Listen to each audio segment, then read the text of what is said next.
चाहे मैंने उसे घर में आने दिया हो, अपने साथ रहने दिया हो, या फिर उसके तकिए के नीचे छुपी आत्मरक्षा वाली छुरी देखी हो, मैंने कभी इन बातों की परवाह नहीं की। मेरे इस भरोसे और अपनापन ने बाय वे के दिल को जैसे भर दिया। उसका गला रुक सा गया। वो मुझसे बहुत कुछ कहना चाहती थी, ढेर सारी शुक्रिया वाली बातें, लेकिन एक शब्द भी बाहर नहीं निकल पाया। उसके कानों में अचानक उसकी नाई की कही बात गूंज उठी, जिंदगी में अगर एक सही इंसान मिल जाए तो वही सबसे बड़ी किस्मत होती है। बचपन में उसे समझ नहीं आता था कि उसके माता पिता हमेशा क्यों लड़ते रहते हैं। तब उसकी नानी यही जवाब देती थी, और आज उसे आखिरकार वो बात समझ आ गई। ऐसी खुशी बहुत कम लोगों को पूरी जिंदगी में मिल पाती है, लेकिन उसके दिल में बस एक ही ख्याल था, मैं कितनी खुशनसीब हूँ जो मुझे वो मिला। उसने गहरी सांसें लेकर खुद को शांत किया, फिर धीरे धीरे बिस्तर के पास गई और उस फल काटने वाली छुरी को, जो कभी उसे झूठा सुरक्षा का एहसास देती थी, चुपचाप उठाकर अलमारी की दराज में रख दिया। अब उसे उस ठंडी चीज की जरूरत नहीं थी। जब वो वापस लिविंग रूम में आई, मैं फ्रिज से 2 दही की बोतलें निकाल रहा था। मैं मुस्कुराया, एक बोतल खोली और उसके ढक्कन पे लगी दही उसकी तरफ बढ़ाते हुए बोला, खाने के बाद दही पीना शरीर के लिए अच्छा होता है, लो इसे चाट लो, बर्बाद मत करो। बाई वे कुछ पल तक बस उस ढक्कन को देखती रह गई। पीली हल्की रोशनी में मैं मुस्कुराते हुए उसे देख रहा था और हाथ में पकड़ा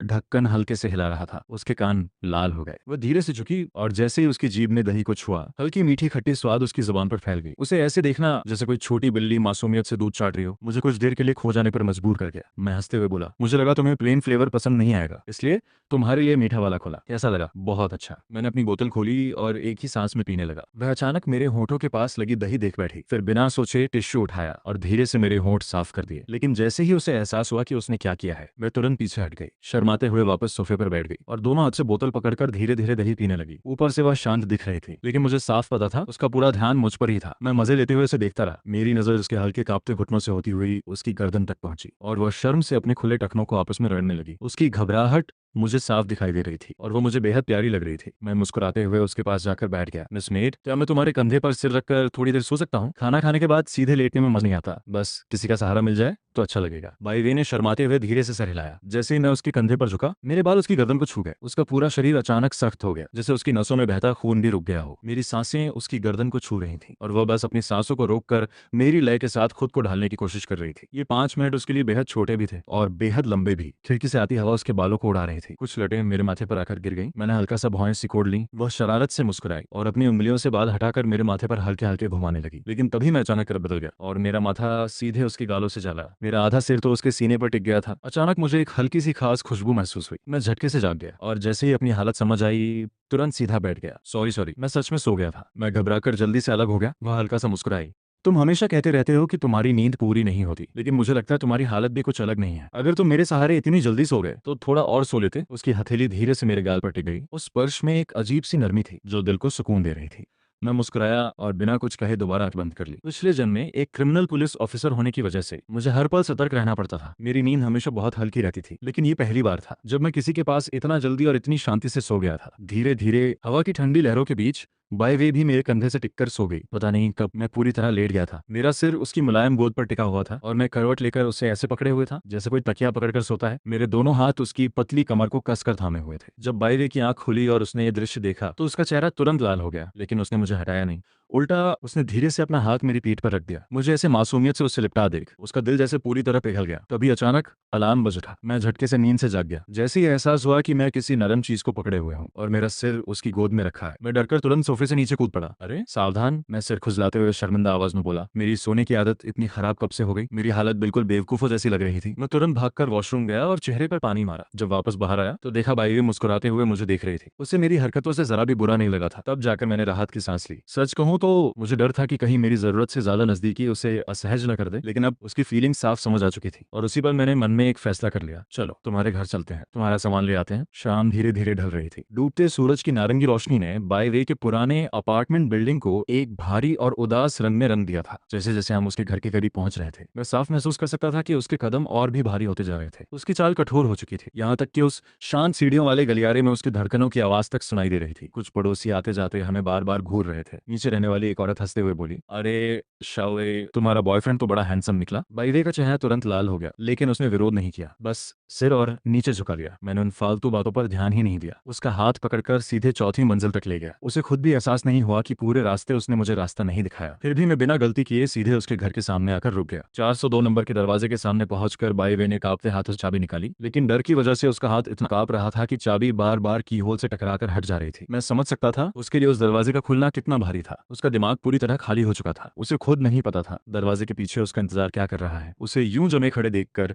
मैंने सीधे आगे बढ़कर खुद दरवाजा खोल दिया। दरवाजा खुलते ही घर में सन्नाटा था। बाय वे ने राहत की लंबी सांस ली। कम से कम अभी उसे अपनी माँ का सामना नहीं करना पड़ेगा। इस सोच ने उसके तनाव को थोड़ा कम कर दिया। लेकिन तभी एक कमरे का दरवाजा खुला और लगभग 7 साल का एक छोटा लड़का बाहर आया। वो उसका सौतेला छोटा भाई था। ली मिंग्यू दीदी, आप इतने दिनों से कहाँ थी? एक दोस्त के घर। मम्मी पापा कहाँ हैं? चाहे उसके माता पिता उसके साथ कितना भी बुरा व्यवहार करते हैं, वह फिर भी अपने छोटे भाई को दिल से प्यार करती थी। लेकिन हर बार उसे देखकर उसे वो सारे पल याद आ जाते जब उसके माता पिता अपने बेटे को प्यार देते हुए उसे नजरअंदाज करते थे। इस वजह से उसका दिल हमेशा उलझा रहता था। लड़के ने मासूमियत से जवाब दिया, मम्मी पापा अस्पताल में हैं, मम्मी शायद थोड़ी देर में वापस आकर खाना बनाएंगी। फिर उसने उत्सुकता से मेरी तरफ देखा। ये हैंडसम भैया क्या दीदी के बॉयफ्रेंड है? ये सुनते ही बायरे का चेहरा और लाल हो गया। उसने चुपके से मेरी तरफ देखा। जब उसने देखा कि मैंने कुछ नहीं कहा तो उसने भी सफाई नहीं दी। लेकिन जैसे ही उसे पता चला कि उसकी माँ जल्द वापस आने वाली है, वह घबरा गई और जल्दी जल्दी अपना सामान समेटने लगी। ली फोंगजी पहले से ही बेहद अस्थिर मानसिक हालत में जी रही थी। अपने पति बाई चेनफोंग की बेफाई ने उसके भीतर सालों से गुस्सा,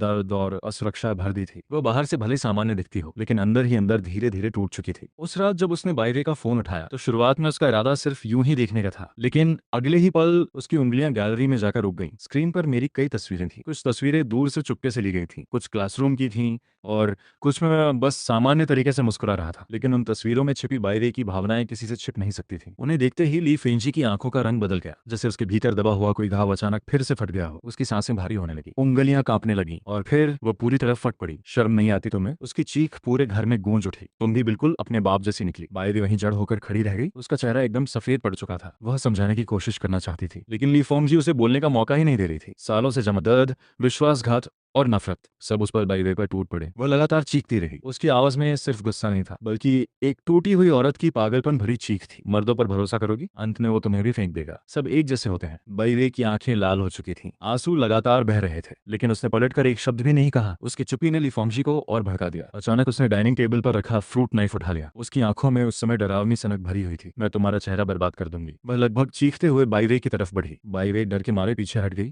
उसका पूरा शरीर कांप रहा था। तभी ली गांग दौड़कर बीच में आ गया। फोंगजी, होश में आओ। उसने जल्दी से उसका हाथ पकड़कर नाइफ छीनने की कोशिश की, लेकिन ली फोंगजी उस समय अपना संतुलन खो चुकी थी। दोनों के बीच जोरदार धक्का मुक्की होने दी। अगले ही पल छुरी का रुख अचानक बदल गया और फिर छपाक, तेज धार सीधा ली गांग के पेट में घुस गई। पूरा कमरा एक पल में शांत हो गया। ली गांग लड़खड़ाकर पीछे गिर पड़ा। उसके कपड़ों से तेजी से खून बहने लगा। फर्श पर लाल रंग फैलता चला गया। हवा में खून की गंध भर गई। ली फोंगजी की आंखों की सनक उसी पल टूट गई। उसने कांपते हाथों से अपने खून से सने हाथों को देखा, फिर जमीन पर पड़े ली गांग को। उसका चेहरा डर से सफेद पड़ गया। नहीं, उसकी आवाज कांप रही थी। वह वहीं खून के पास घुटनों के बल गिर पड़ी और रोने लगी। असल में ली गांग ने बाई वे को बचाने के लिए खुद को बीच में नहीं डाला था। वह सिर्फ अपनी पत्नी को हत्या करने से रोकना चाहता था। वह ली फोंगजी से सालों से एक तरफा प्यार करता था, इतना गहरा कि उसकी पागलपन भरी हालत में भी उसे बचाने की कोशिश कर रहा था। लेकिन उस प्यार में बाई वे के लिए कभी जगह नहीं थी। बाई वे वहीं खड़ी सब कुछ देख रही थी। उसका दिमाग पूरी तरह सुन्न हो चुका था। उसकी आंखों के सामने सिर्फ खून था, चीखें थीं और टूटता हुआ परिवार था। तभी ली फोंगजी ने अचानक सिर उठाया। उसकी आंखें लाल थीं।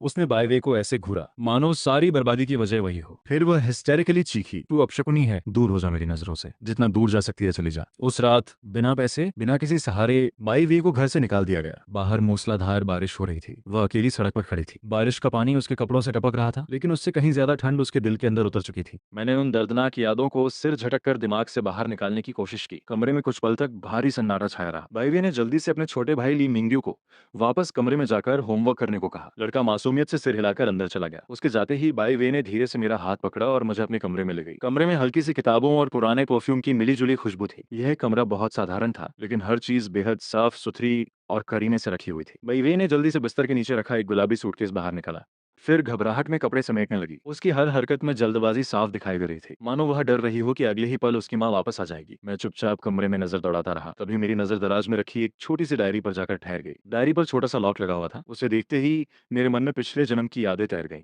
उसकी मौत के बाद मैंने यही डायरी पढ़ी थी। उसके हर पन्ने में बाई वे की दबाई हुई भावनाएं भरी थी। उसमें उसने अपने जीवन की छोटी छोटी खुशियां लिख रखी थी, सिर्फ इसलिए ताकि खुद को जीने की वजह दे सके। जब भी वो टूटती, वह डायरी खोलकर खुद को समझाती कि दुनिया पूरी तरह अंधेरी नहीं है। इस जन्म में मैंने उस डायरी को छुआ तक नहीं। मैं उसकी निजी दुनिया का सम्मान करना चाहता था। बाई वे कपड़े समेटने में लगी रही, जबकि मैं चुपचाप उसकी पसंदीदा किताबें और नोटबुक्स चुनकर अलग रखने लगा। कौन सी किताब उसके लिए जरूरी है, कौन सी नोटबुक वो हमेशा अपने साथ रखती है, मुझे सब याद था। कुछ देर बाद जब बाई वे ने सूटकेस बंद किया और और पीछे मुड़ी तो उसकी नजर उन चीजों पर पड़ी जिन्हें मैंने अलग रखा था। वह एक पल के लिए वहीं रुक गई, क्योंकि जो चीजें मैंने चुनी थी वो बिल्कुल वही थी जिन्हें वो अपने साथ ले जाना चाहती थी। बाकी सब सामान पीछे छूट सकता था, लेकिन ये चीजें नहीं।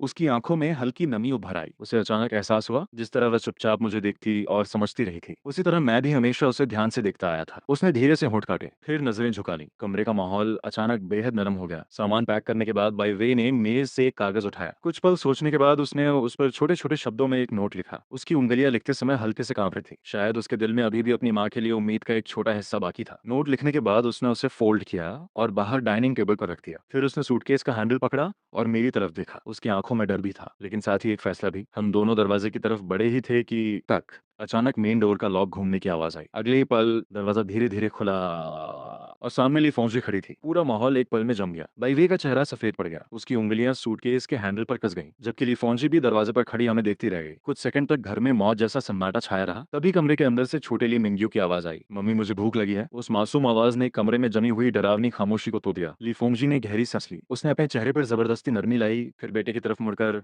धीमी आवाज में बोली, मम्मी अभी खाना बनाती है, तुम पहले कमरे जाओ। उसकी आवाज में माँ वाला स्नेह साफ था। ली मिंग्यू मासूमियत से सिर हिलाकर वापस कमरे में चला गया, लेकिन जैसे ही बेडरूम का दरवाजा बंद हुआ, ली फोंगजी के चेहरे की सारी नरमी गायब हो गई। उसकी आंखें फिर ठंडी और भारी हो गई। वह धीरे धीरे हमारी तरफ मुड़ी। उसकी नजर पहले सूटकेस पे गई, फिर बाय वे पर टिक गई। ये सब क्या है? उसकी आवाज दबे हुए गुस्से से कांप रही थी। अब इतनी बड़ी हो गई हो कि घर छोड़कर भाग जाओगी? एक लड़का मिला नहीं कि उसके साथ रहने निकल पड़ी। बाय वे ने होठ भींच लिए। उसका चेहरा पीला पड़ चुका था, लेकिन उसने कुछ नहीं कहा। उसके कानों में अभी भी उस रात की वही आवाज गूंज रही थी, दूर हो जा मेरी नजरों से। ली फोंगजी अचानक आगे बढ़ी। तुम्हें पता है मैंने तुम्हें जन्म देने के लिए कितना सा था? 10 महीने पेट में रखा तुम्हें, और आज तुम बिना पूछे ऐसे चली जाओगी? उसकी आवाज धीरे धीरे ऊंची होती जा रही थी। तुम्हारी नजरों में अब मैं मां नहीं रही? बाय वे की आंखों से आंसू बह निकले, लेकिन वह जवाब नहीं दे पाई। वह इसलिए नहीं रो रही थी क्योंकि उसे डांटा जा रहा था, बल्कि इसलिए क्योंकि उसके दिल में बची हुई माँ की आखिरी नरम याद भी टूट रही थी। वह झगड़ा नहीं करना चाहती थी, वह अपनी माँ से नफरत नहीं करना चाहती थी, इसलिए बस चुपचाप आंसू बहाती रही। उसे उस हालत में देखकर मेरे भीतर का गुस्सा धीरे धीरे उबलने लगा। मैं आगे बढ़ा और शांत लेकिन ठंडी आवाज में बोला, आंटी बाई वे ने ये रास्ता खुद नहीं चुना, उसे इस हालत तक पहुंचाने वाले आप लोग हैं। ली फोंगजी ने तुरंत मेरी तरफ घूर कर देखा। मुझे तुम्हारे जैसे अमीर घर के लड़कों की असलियत अच्छी तरह पता है। उसकी आवाज तिरस्कार से भरी थी। जब तक मन भरा नहीं होता तब तक प्यार जताते रहते हो, फिर एक दिन खिलौने की तरह छोड़ देते हो। उसने बाई वे की तरफ देखकर कहा, तुम्हारे पिता भी ऐसे ही थे क्या? मेरा हाल देखकर भी तुम्हें समझ नहीं आया? ये लड़का भी एक दिन तुम्हें छोड़ देगा, अभी भी समय है, वापस आ जाओ। बाईवे ने आंसुओं से भरी आंखों से मेरी तरफ देखा, लेकिन उसकी आंखों में डर से ज्यादा भरोसा था। उसे यकीन था मैं ऐसा इंसान नहीं हूँ। मैंने धीरे से अपना हाथ बढ़ाकर उसकी आंखों से आंसू पोंछे, फिर ली फोंगजी की तरफ देखकर शांत स्वर में कहा, मैं बड़े बड़े वादे करने वालों में से नहीं हूँ। मैं ये नहीं कहूंगा कि जिंदगी भर कभी नहीं बदलूंगा, लेकिन एक बात जरूर जानता हूँ, जब तक बाईवे मेरे साथ है मैं उसे सिर्फ अच्छी यादें दूंगा, उसके हिस्से में डर नहीं आने दूंगा। ली फोंगजी ने ठंडी हंसी हंसी, बहुत अच्छी बातें कर लेते हो। फिर उसने सख्त आवाज में कहा, मैं तुम्हें आखिरी बार चेतावनी दे रही हूँ, मेरी बेटी से दूर रहो। मैंने बिना नजरें हटाए सीधे उसकी आंखों में देखा। तो फिर मैं भी साफ कह देता हूँ आंटी। मेरी आवाज शांत थी, लेकिन उसमें छिपी दृढ़ता साफ महसूस की जा सकती थी। बाय वे अब बालिग है, उसके पास अपनी नौकरी है, अपनी कमाई है, कानूनन उसे अपनी जिंदगी का फैसला खुद लेने का पूरा हक है। कमरे में कुछ पल के लिए सन्नाटा छा गया। ली फोंगजी का चेहरा धीरे धीरे सख्त होता चला गया। मैंने आगे कहा, अगर आप माँ बनकर उससे प्यार करना चाहती हैं तो मैं कभी बीच में नहीं आऊंगा, लेकिन अगर आप सिर्फ उसे अपनी मर्जी से चलने वाली कठपुतली बनाकर रखना चाहती हैं। मैं बाई का हाथ मजबूती से थाम लिया। तो माफ कीजिए, मैं ये कभी होने नहीं दूंगा। ली फोंगजी का शरीर गुस्से से कांप उठा। उसकी नजर अचानक डाइनिंग टेबल पर पड़े उस पेपर पर गई। वह तेजी से आगे बढ़ी और उसे उठा लिया। कागज पर बाय वे की साफ लिखावट थी। उसमें उसने अपनी नौकरी, सैलरी और आगे खुद रहने का फैसला लिखा था। मासिक वेतन 6000। ये लाइन पढ़ते ही ली फोंगजी की आंखें हल्के से फैल गईं। शायद पहली बार उसे एहसास हुआ कि उसकी हमेशा चुप रहने वाली बेटी सच में घर छोड़ने की हिम्मत कर चुकी है। उस पतले और कमजोर दिखने वाले शरीर के अंदर इतनी जिद और हिम्मत छिपी हुई थी। कुछ सेकंड तक वह बस चुपचाप उस पेपर को देखती रही, फिर अचानक उसने सिर उठाया और लगभग चीख पड़ी, अच्छा अब पैसे कमाने लगी हो तो माँ की जरूरत नहीं रही। मुझे कानून मत सिखाओ। उसने मेरी तरफ उंगली उठाई। अगर तुम इसे यहाँ से ले गए तो मैं पुलिस लेकर तुम्हारे घर पहुंच जाऊंगी। मैंने उसकी बात शांत चेहरे से सुनी, फिर धीरे से कहा, आप पुलिस बुलाना चाहती हैं? बुलाइए, लेकिन क्या आपने सोचा है इसका असर ली मिंग्यू पर क्या पड़ेगा? ये सुनते ही ली फोंगजी अचानक चुप हो गई। मैंने उसकी आंखों में देखकर आगे कहा, वो अभी छोटा है। क्या आप चाहती हैं कि कल स्कूल में लोग उसके परिवार के बारे में बातें करें, उसके दोस्त उसे अलग नजरों से देखें? मेरे शब्द सीधे उसकी सबसे कमजोर जगह पर लगे, क्योंकि चाहे वो बाय वे के साथ कितनी भी कठोर क्यों ना हो, अपने बेटे के लिए उसके मन में बेहद प्रोटेक्टिव भावना थी। उसका चेहरा धीरे धीरे ढहने लगा। उसकी आंखों का गुस्सा कमजोर पड़ गया। कुछ पल बाद उसने कांपती आवाज में कहा, ठीक है ठीक है। उसने गुस्से और दर्द में कांपते हुए दरवाजे की तरफ इशारा किया। जाना है ना, तो जाओ, दोनों चले जाओ। उसकी आंखें लाल हो चुकी थी, लेकिन याद रखना, उसने बाई वे की तरफ देखकर कहा, जब ये अमीर लड़का तुमसे खेलकर ऊब जाएगा तब रोती हुई वापस मत आना। बाई वे का शरीर हल्का सा कांपा, लेकिन इस बार उसने पीछे हटने के बजाय आए मेरा हाथ और कसकर पकड़ लिया। मैंने झुककर फर्श पर गिरे टूटे कप के एक बड़े टुकड़े को उठाया और धीरे से कहा, आंटी आप गलत समझ रही हैं। मैं बायवे को किसी सोने के पिंजरे में बंद नहीं करना चाहता। मैंने उसकी तरफ देखकर साफ आवाज में कहा, मैं उसे पंख देना चाहता हूँ ताकि वो खुद अपनी दुनिया तक उड़ सके। मेरी बात सुनते ही बायवे की आंखें भर आईं। उसकी पलकों पर अभी भी आंसू चमक रहे थे, लेकिन इस बार उनमें डर से ज्यादा उम्मीद थी। अचानक उसने हिम्मत करके मेरा हाथ पकड़ लिया, फिर बिना पीछे देखे सूटकेस खींचते हुए दरवाजे की तरफ बढ़ गई। पीछे से ली फोंगजी की टूटी हुई आवाज गूंजी, सब चले जाओ, सब मुझे छोड़कर चले जाओ। उसकी आवाज में गुस्से से ज्यादा थकान थी। सीढ़ियों से नीचे उतरते समय बायवे बार बार होठ काट रही थी, मानो खुद को रोने से रोक रही हो। लेकिन जैसे जैसे हम नीचे उतरते गए, उसकी पकड़ मेरे हाथ पर और मजबूत होती चली गई। हम अभी दूसरी मंजिल तक ही पहुंचे थे कि ऊपर से अचानक एक टूटी हुई कांपती आवाज सुनाई दी, चिन चिन। वह आवाज इतनी अचानक और दर्द से भरी थी कि सीढ़ियों के पास बैठी चिड़िया तक फड़फड़ाकर उड़ गई। बायवे का पूरा शरीर उसी पल जम गया। उसके हाथ से सूटकेस लगभग छूट गया। मैंने साफ महसूस किया उसकी उंगलियां अचानक बर्फ जैसी ठंडी हो गई थी। ऊपर से तेज कदमों की आवाज आने लगी। ली फोंगजी लगभग भागती हुई सीढ़ियां उतर रही थी। जल्दबाजी में उसका पैर लड़खड़ा गया और उसका माथा दीवार से टकरा गया। हल्का सा खून भी निकल आया, लेकिन उसे उसकी परवाह तक नहीं थी। वह लड़खड़ाते हुए सिर बायवे के सामने आकर रुक गई। उसकी आंखों से आंसू लगातार बह रहे थे। चिन चिन मत जाओ। उसकी आवाज बुरी तरह कांप रही थी। मम्मी से गलती हो गई। मम्मी अब तुम्हें नहीं डांटेगी, प्लीज मत जाओ। जैसे ही बायवे ने चिन चिन नाम सुना, उसकी आंखों में दबे हुए आंसू पूरी तरह टूट गए। वो खुद को रोक नहीं पाई और सीधे अपनी मां के गले लगकर फूट फूट कर रोने लगी। मैं कुछ कदम दूर खड़ा ये सब देख रहा था, लेकिन उसी पर मुझे महसूस हुआ अभी मेरे सामने खड़ी ली फोंगजी कुछ देर पहले वाली फोंगजी से बिल्कुल अलग थी। उसकी आंखें, उसकी आवाज, यहाँ तक कि बायवे को पकड़ने का तरीका भी बदल चुका था। उसमें अब वो पागलपन भरा गुस्सा नहीं था, बस एक टूटी हुई माँ का डर था जो अपनी बेटी को खोना नहीं चाहती थी। बाद में मुझे पता चला लंबे समय तक मानसिक आघात झेलने की वजह से ली फेंगजी की पर्सनालिटी बुरी तरह टूट चुकी थी। उसके भीतर अलग अलग पर्सनालिटीज बन रही थी और उनमें से एक पर्सनालिटी ऐसी थी जो सच में बायवे से बेहद प्यार करती थी। लेकिन वो पर्सनालिटी सिर्फ तब सामने आती थी जब बायवे पूरी तरह टूट जाती या उसे खोने का डर बहुत गहरा हो जाता। मम्मी मुझे माफ कर दो, बायवे रोते हुए बोली, लेकिन मैं अब यहाँ नहीं रह सकती। उसकी आवाज कांप रही थी। अगर मैं यहीं रही तो शायद सच में टूट जाऊंगी। ली फोंगजी की आंखों से आंसू लगातार गिरते रहे, लेकिन इस बार उसने बायवे को रोकने की कोशिश नहीं की। शायद उसके अंदर की वो माँ समझ चुकी थी कि उसकी बेटी अब सच में बहुत दर्द सह चुकी है। बायवे ने धीरे से कहा, मैं साइकोलॉजी इसलिए पढ़ना चाहती हूँ क्योंकि मैं आपको ठीक करना चाहती हूँ। मैं चाहती हूँ एक दिन मेरी असली माँ हमेशा के लिए वापस आ जाए। ये सुनते ही ली फेंगजी पूरी तरह रो पड़ी। उसने कांपते हाथों से बायवे का चेहरा पकड़ा, फिर मेरी तरफ देखा। उसकी आंखों में पहली बार विनती थी, दुश्मनी नहीं। अगर तुम सच में उससे प्यार करते हो तो उसका ध्यान रखना, ये बच्ची कभी अपनी तकलीफ किसी को बताती नहीं, इसलिए तुम्हें खुद समझना होगा कि वो कब टूट रही है। मैं कुछ सेकंड चुप रहा, फिर धीरे से सिर हिलाया। मैं उसे कभी अकेला महसूस नहीं होने दूंगा। मैं इसको फाइंड नंबर। ली फोंगजी ने धीरे से हमारा हाथ एक साथ पकड़ लिया। उसके हाथ बर्फ जैसे ठंडे थे, लेकिन उस स्पर्श में पहली बार माँ जैसी गर्माहट थी। फिर उसने बायवे के सूटकेस पर लगे छोटे सनी डॉल कीचेन को हल्के से छुआ और आंसुओं के बीच मुस्कुराने की कोशिश की। जाओ, इस बार खुशी से जीना। बायवे सीढ़ियां उतरते समय बार बार पीछे मुड़कर अपनी माँ को देख रही थी। उसकी आंखों से आंसू अब भी रुक नहीं रहे थे, लेकिन उन आंसुओं में पहले जैसा डर नहीं था। उनमें एक अजीब सी राहत घुल चुकी थी, मानो सालों से उसके सीने पर रखा भारी पत्थर आखिरकार थोड़ा हल्का हुआ हो। बाहर रात पूरी तरह उतर चुकी थी। सड़क किनारे लगे पीले स्ट्रीट लाइट्स की रोशनी बारिश के बाद गीली सड़क पर फैल रही थी। हल्की ठंडी हवा चल रही थी, लेकिन बायवे का मूड पहले से बिल्कुल अलग था। जैसे हम अपार्टमेंट बिल्डिंग से बाहर निकले, वह अचानक मेरे बिल्कुल करीब आ गई। एक हाथ से सूटकेस पकड़े हुए, दूसरे हाथ से उसने मेरा बाजू कसकर पकड़ लिया। उसकी चाल हल्की हो चुकी थी, मानो वह सच में किसी पिंजरे से निकलकर पहली बार खुली हवा में सांस ले रही हो। मैंने उसकी तरफ देखा। उसके चेहरे पर आंसुओं के निशान अब भी थे, लेकिन होठों पर हल्की मुस्कान लौट आई थी। उसे इस तरह देखकर मेरे चेहरे पर भी अनजाने में मुस्कान आ गई। कुछ देर बाद हम सड़क किनारे खड़ी एक टैक्सी में बैठ गए। ड्राइवर ने रियर मिरर से हमें देखा, फिर हंसते हुए बोला, लगता है आज कोई बहुत बड़ी खुशखबरी मिली है। बायवे तुरंत शर्म से लाल हो गई। उसने जल्दी से चेहरा दूसरी तरफ घुमा लिया। मैं हल्का सा मुस्कुराया, लेकिन जवाब नहीं दिया, क्योंकि उसी समय मेरे भीतर एक अजीब बेचैनी उठ रही थी। टैक्सी चलने के बाद भी मुझे लगातार ऐसा महसूस हो रहा था जैसे कोई हमें देख रहा हो। वो एहसास बहुत हल्का था, लेकिन बेहद खतरनाक, जैसे अंधेरे में कोई शिकारी चुपचाप अपने शिकार पर नजर रखे बैठा हो। तुम क्या देख रहे हो? बायवे ने पूछा। कुछ नहीं, मैंने मुस्कुराते हुए सिर हिला दिया। क्या सच में ये मेरा वहम था? मैंने आखिरी बार खिड़की के बाहर नजर डाली और मन की शंका को दबा लिया। अगले सीन में MC क्लासरूम में कुछ सोच रहा होता है, तभी जब रात का प्री स्टडी बेल बजा, कक्षा में किताबों की स्याही की गंध और भारी सी पन्ने पलटने की आवाज भर गई थी। बायवे मेरी दाईं तरफ बैठी थी और बड़े ध्यान से अपनी गलतियों की कॉपी ठीक कर रही थी। दोपहर में उस दबाव भरे घर से निकलने के बाद वो सचमुच ऐसे लग रही थी जैसे लंबे समय बाद सूरज की रोशनी में आई कोई पौधा हो। उसके बालों की एक एक लट तक हल्की लग रही थी, लेकिन मैं बिल्कुल भी हल्का महसूस नहीं कर पा रहा था। टैक्सी से उतरने के बाद से ही वही सांप जैसी ठंडी निगाह मेरी गर्दन से चिपकी हुई महसूस हो रही थी। मेरी पुलिस इंस्टिंक्ट मुझे साफ बता रही थी कोई हमारा पीछा करते हुए स्कूल तक आ चुका था। मैंने कैजुअल दिखने की कोशिश की और हाथ में पकड़ी कार्बन पेन को कस लिया, लेकिन नजरें क्लासरूम के सामने वाले कांच की परछाई पर टिक गईं। गलियारे की लाइट अब तक बुझी नहीं थी। इसका मतलब था कि कोई अभी भी मॉनिटरिंग ब्लाइंड स्पॉट में खड़ा हमारी दिशा को चुपचाप देख रहा था।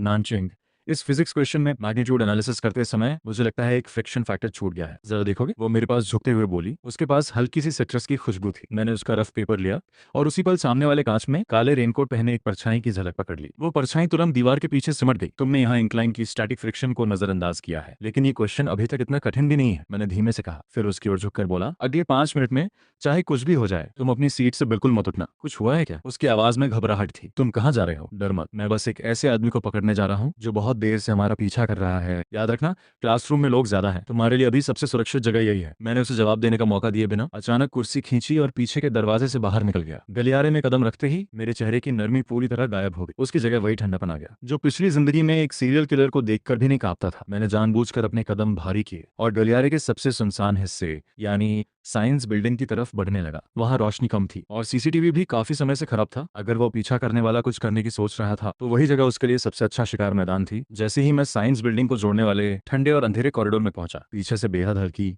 लेकिन जानबूझकर दबाई हुई कदमों की आवाज आई। रबर के जूतों का पानी वाली जमीन पर रगड़ना उस खाली कॉरिडोर में साफ गूंज रहा था। मैंने उपहास किया, शिकार फंस गया। मैंने केमिस्ट्री लैब का दरवाजा धक्का देकर खोला और दरवाजे के पीछे की ब्लाइंड स्पॉट में छिप गया। 10 सेकंड बाद एक रफ हाथ ने धीरे धीरे दरवाजा खोला और एक कमजोर सी टॉर्च बीम भीतर झांकी। अभी मैं दरवाजे के पीछे से एकदम बाहर निकला और बाएं हाथ से उसकी कलाई पकड़ ली। उंगलियों की ताकत से मैंने उसे जोर से बाहर की तरफ मोड़ दिया। दर्द से भरी एक दबाई हुई कराह निकली और टॉर्च जमीन पर गिर पड़ी। मैंने बिना रुके दाएं हाथ से उसकी गर्दन के पीछे पकड़ बनाई और उसके शरीर के आगे झुकने की गति का फायदा उठाकर घुटने से उसके पेट पर जोरदार वार किया। वह पूरी तरह लड़खड़ाकर जमीन पर गिर पड़ा। मैंने उसके सीने पर पैर रख दिया और उसे फर्श पर दबोच लिया। फिर नीचे झुककर टॉर्च उठाई और उसकी रोशनी सीधे उसके चेहरे पर डाली। उस दर्द से तड़पते चेहरे को देखकर मेरी आंखें एकदम सिकुड़ गईं। जमीन पर पड़ा इंसान बायवे का स्टेपफादर ली गांग था। वही आदमी जो पिछले शुक्रवार की तूफानी रात में अपनी पागल हो चुकी पत्नी को बचाने की कोशिश करते हुए खुद चाकू का घाव झेल चुका था। उसका पेट अभी तक पूरी तरह ठीक नहीं हुआ था। वह दर्द से पसीने में भीगा हुआ था, फिर भी उसकी लाल लाल आंखें मुझे ही घूर रही थीं और उसकी रेनकोट की जेब से एक तेज छुरा फिसलकर नीचे गिर पड़ा। आंटी अभी अस्पताल में जख्म भर रही हैं। तुम हॉस्पिटल बेड पर आराम करने की बजाय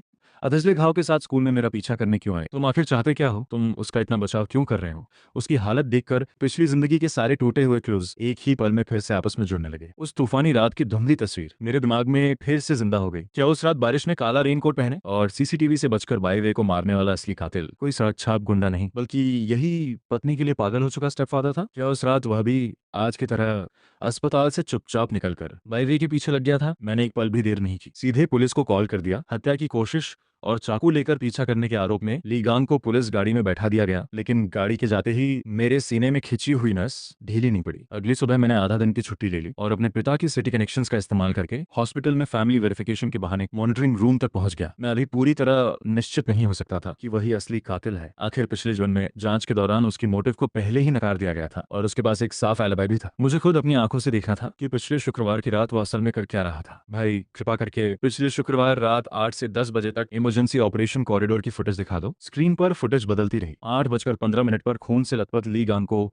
ऑपरेशन रूम में ले जाया गया। 8:40 तक रूम की रेड लाइट लगातार जलती रही। कुछ नर्सेस ब्लड बैग्स लेकर अंदर बाहर आती रही। 9:20 पर ली गांग को ऑपरेशन रूम से बाहर लाया गया। उसके शरीर में ट्यूब लगी हुई थी और उसे मॉनिटर रूम में भेज दिया गया। वह 11 बजे तक वहीं रहा। मॉनिटर रूम के दरवाजे से कोई बाहर नहीं आया, कोई अंदर भी नहीं गया। इतने बुरी तरह घायल इंसान का अस्पताल की तीसरी मंजिल की बालकनी से कूदना नामुमकिन था। मेरे दिमाग में जैसे बिजली गिर गई। फॉरेंसिक रिपोर्ट के मुताबिक बाईवे की मौत का समय उसी रात लगभग 10:30 बताया गया था। इसका मतलब साफ था, उस तूफानी रात में ली गांग हॉस्पिटल बेड पर पड़ा था। वो किसी हालत में भी गलियों में जाकर बाईवे का पीछा नहीं कर सकता था। अगर कातिल ली गांग नहीं था तो फिर कौन था? अस्पताल की इमारत से बाहर निकलते समय दोपहर की तेज धूप मेरी आंखों को चुभ रही थी। ली गांग का परफेक्ट एलिबी मेरे सीने पर एक भारी पत्थर की तरह बैठ गया था। तो फिर पिछली जिंदगी की उस बारिश में छिपा असली कातिल कौन था? ऐसी स्थिति में जहां दुश्मन अंधेरे में हो और मैं खुली रोशनी में, यह अनिश्चित भय किसी दानव के सामने खड़े होने से भी ज्यादा परेशान कर रहा था। मैंने घर का दरवाजा खोला। अंदर गहरी शांति थी। हवा में हल्की सी बाथ जल की खुशबू तैर रही थी। मैं दबे कदमों से गेस्ट रूम में गया। बाईवे कंबल में सिमटी हुई दोपहर की नींद ले रही थी। उसकी नींद बेचैन थी। लंबी पलकों में हल्की हल्की कंपकंपी थी और वह अनजाने में कंबल के किनारे को पकड़े हुए थी। उसके शांत लेकिन नाजुक से चेहरे को देखकर मेरे भीतर की तलखी काफी हद तक कम हो गई। मैं उसके पास जाकर गिरा हुआ कंबल ठीक करने ही वाला था कि सिर उठाते ही मेरी नजर गेस्ट रूम की खिड़की पर पड़ गई। मैं एकदम से ठिठक गया। दोपहर की धूप तिरछी होकर कांच पर पड़ रही थी। खिड़की के बाहर की सतह पर धूल से भरा एक हल्का सा साफ उंगली का निशान दिख रहा था। मेरे पूरे शरीर के रोए एकदम खड़े हो गए। मैंने सांस रोक ली और तुरंत मुड़कर बाहर निकल आया।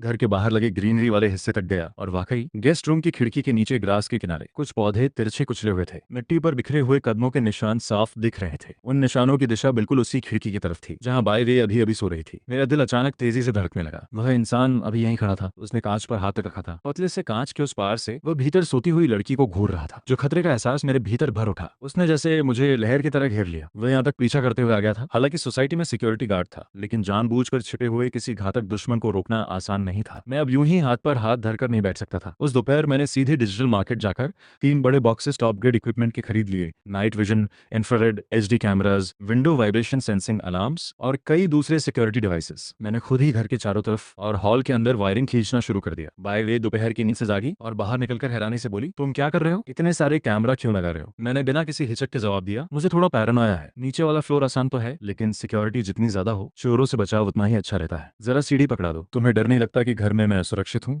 पता है तो फिर पूछ क्यों रही हो? जब मैं लिविंग रूम की छत के कोने में कैमरा लगा रहा था तो मुझे ऊंचाई पर किसी सहारे की जरूरत थी। बाय वे टिपटॉप पर उठकर मुझे वायर पकड़ाने लगी। उसकी हरकतें जरा ज्यादा थी और उसकी हल्की सी झुकती नेकलाइन से उसकी कॉलर बोन का हिस्सा साफ दिख रहा था। मैं ऊपर से नीचे देख रहा था और अनजाने में मेरा गला सूख गया। ठीक है, मैं अभी नीचे उतरता हूँ। सीढ़ी से उतरते समय मेरी नजर अनजाने में फिर बाय वे पर चली गई। उसने मेरी नजर महसूस की और दौर चेहरा झट से लाल पड़ गया। वो चौंक कर सीढ़ी छोड़ बैठी। मैं थोड़ा असंतुलित हुआ और सीधे नीचे गिर ही जाता कि बाय वे ने झट से बाहें फैला दी। मैं उससे जा डराया और आधे शरीर का भार उसके ऊपर आ गया। सावधान, वो घबराकर बोली, कहीं पैर तो नहीं मुड़ गया? पैर नहीं मुड़ा, बस अभी थोड़ा डर लगा था। अब बस टांगे कमजोर लग रही हैं। तुम तो बड़ी बदतमीजी कर रहे हो, उसने शर्म से मुंह बनाते हुए कहा। बातों बातों नहीं। उसकी पतली सी हथेलियां हल्के से मेरी कमर के पीछे आ गईं और उसने मुझे संभाल लिया। उसकी बाहों की गर्मी और उसकी हल्की सी खुशबू ने आज पूरे दिन की मेरी बेचैनी को कुछ देर के लिए शांत कर दिया। शाम को खाने के बाद मैं सोफा पर बैठकर मॉनिटर के स्प्लिट स्क्रीन फुटेज देखने लगा। बाय वे ने ताजी स्ट्रॉबेरीज की प्लेट धोकर रखी और बड़े ध्यान से एक टूथपिक पर सबसे बड़ी स्ट्रॉबेरी उठाकर मेरे मुंह की तरफ बढ़ा दी। मैं स्क्रीन की तरफ देख रहा था। घर के बाहर लॉन, चारों तरफ के ब्लाइंड स्पॉट्स और हर वह कोना जहां से कोई अंदर घुस सकता था, सब जगह कैमरास की साफ निगरानी में थी। अगर वो फुटप्रिंट्स वाला शैडो फिर से आया तो मैं उसे भागने नहीं दूंगा। बाय वे,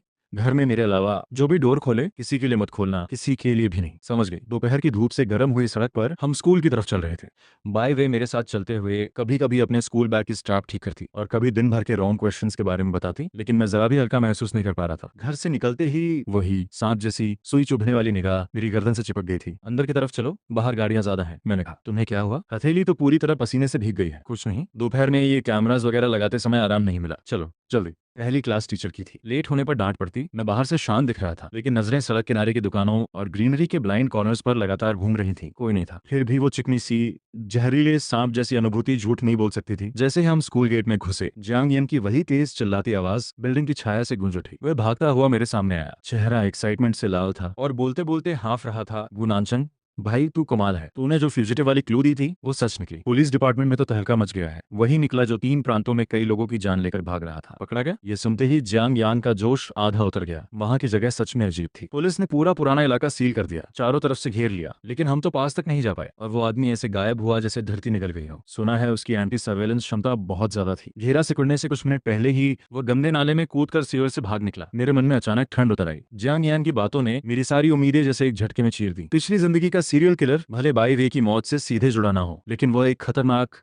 चालाक, बेरहम पागल था। अगर वो पुलिस की घेरेबंदी से निकल सकता है तो साफ था वह इस शहर की अंधेरी परछाइयों में कहीं छिपा हुआ है। मुझे उस दोपहर की बात याद आई। खिड़की पर धूल भरा हल्का सा निशान और ग्रास पर पड़े हुए बेतरतीब फुटप्रिंट्स। अगर पिछली बारिश वाली रात का असली कातिल अभी तक सामने नहीं आया था तो क्या दोपहर को मेरी खिड़की पर झांकने वाला यही भागता हुआ हत्यारा हो सकता था? क्या वो पुलिस से बचते बचाते मेरे उस घर को चुन बैठा था जो दूर से किसी पैसे वाले का घर लगता था, या फिर वह किसी इन्फॉर्मर को ढूंढते हुए इलाके की टोल ले रहा था? जियांग यान, ध्यान से सुन, मैंने कहा, अगले कुछ दिनों में स्कूल और हॉस्पिटल के अलावा कहीं मत जाना। क्यों भाई? मैंने तो बोनस भी लिया है, सोचा तुझे ट्रीट दूं। तू ऐसा चेहरा क्यों बना रहा है? वो फ्यूजिटिव सिर्फ हत्यारा नहीं है, वो बिना किसी सीमा वाला पागल है। तूने क्लू दी है, पैसे भी लिए हैं। अगर उसे पता चल गया कि उसे किसने पकड़ा तो सबसे पहले वही तुझ पे और आंटी पर हमला करेगा। नहीं नहीं, इतना भी क्या, उसके हाथ में जितनी जाने हैं तूने उतना खून भी नहीं देखा होगा। अब बहस मत कर। मैंने उसकी बात काट दी। स्कूल खत्म होते ही सीधे हॉस्पिटल जा, आंटी के साथ रहे, दरवाजा बंद कर लेना, कोई भी बुलाए बाहर मत निकलना, समझ गया? समझ गया, समझ गया भाई। मुझे मत डराओ। उसके जाने के बाद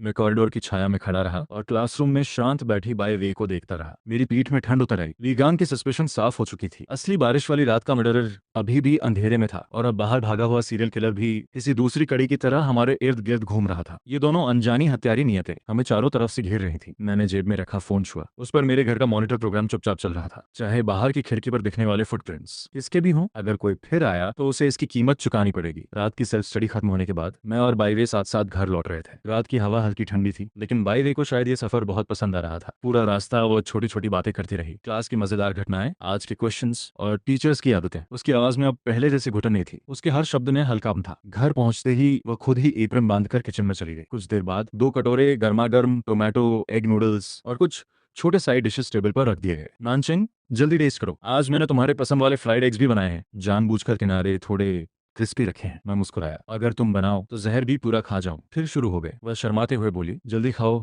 नहीं तो नूडल्स सॉफ्ट हो जाएंगे। डाइनिंग रूम की वार्म येलो लाइट उसके हल्के लाल पड़े चेहरे पर पड़ रही थी। उस पल वह किसी मुलायम रोशनी में लिपटी हुई लग रही थी। मैं चुपचाप नूडल्स खाता रहा और इस चुए हुए छोटे से सुकून का आनंद लेता रहा। खाना खत्म होने के बाद बाहरी नहाने बाथरूम में चली गई। अंदर से गिरते पानी की आवाज लगातार आ रही थी। मैं सोफा पर टिककर बैठ गया और फोन में आज लगाए गए मॉनिटरिंग सिस्टम की फुटेज खोल दी। नाइट विजन कैमरास की वजह से घर के बाहर का हर कोना साफ दिखाई दे रहा था। मैं कैजुअली पुराने रिकॉर्डिंग स्क्रॉल कर रहा था कि अचानक मेरी उंगलियां रुक गईं। शाम लगभग 6 बजे की फुटेज में, जब हम दोनों अभी घर नहीं लौटे थे, एक अजनबी आदमी मेरे घर के बाहर घूम रहा था। उसने कैप पहन रखी थी, शरीर थोड़ा मोटा था और उसकी आंखों के कोने नीचे की तरफ झुके हुए थे। वह लगभग 10 मिनट तक ग्रीनरी के पास मंडराता रहा। कई बार उसने गर्दन उठाकर सीधे मेरी खिड़की की तरफ झांका भी। मैंने तुरंत पुलिस नोटिस वाले फ्यूजिटिव की तस्वीर दिमाग में कंपेयर की। नहीं, वह आदमी सीरियल किलर नहीं था। उस फ्यूजिटिव का शरीर दुबला था और चीक बोन्स बहुत उभरे हुए थे। तो फिर ये कौन था? क्या ये वही असली मर्डरर था जो पिछली जिंदगी की बारिश वाली रात में छिपा हुआ था, या फिर कोई और? दुश्मन का अंधेरे में छिपा होना मुझे बेहद परेशान कर रहा था। एक तरफ भागा हुआ सीरियल किलर, दूसरी तरफ पिछली जिंदगी का अननोन मर्डरर, और अब ये नया अजनबी। ऐसा लग रहा था मानो मैं किसी विशाल काले भंवर के बीच खड़ा हूँ। धीरे धीरे रात गहरी होती गई। घड़ी ने रात का 1 बजाया। पूरा अपार्टमेंट कॉम्प्लेक्स मौत जैसी खामोशी में डूब चुका था। मैं मास्टर बेडरूम के बेड पर लेटा था, आंखें बंद थीं, लेकिन नर्व्स अब भी पिछले जीवन वाले पुलिस इंस्टिंक्ट की तरह पूरी तरह सतर्क थीं। तभी कच बाहर से बेहद हल्की आवाज आई।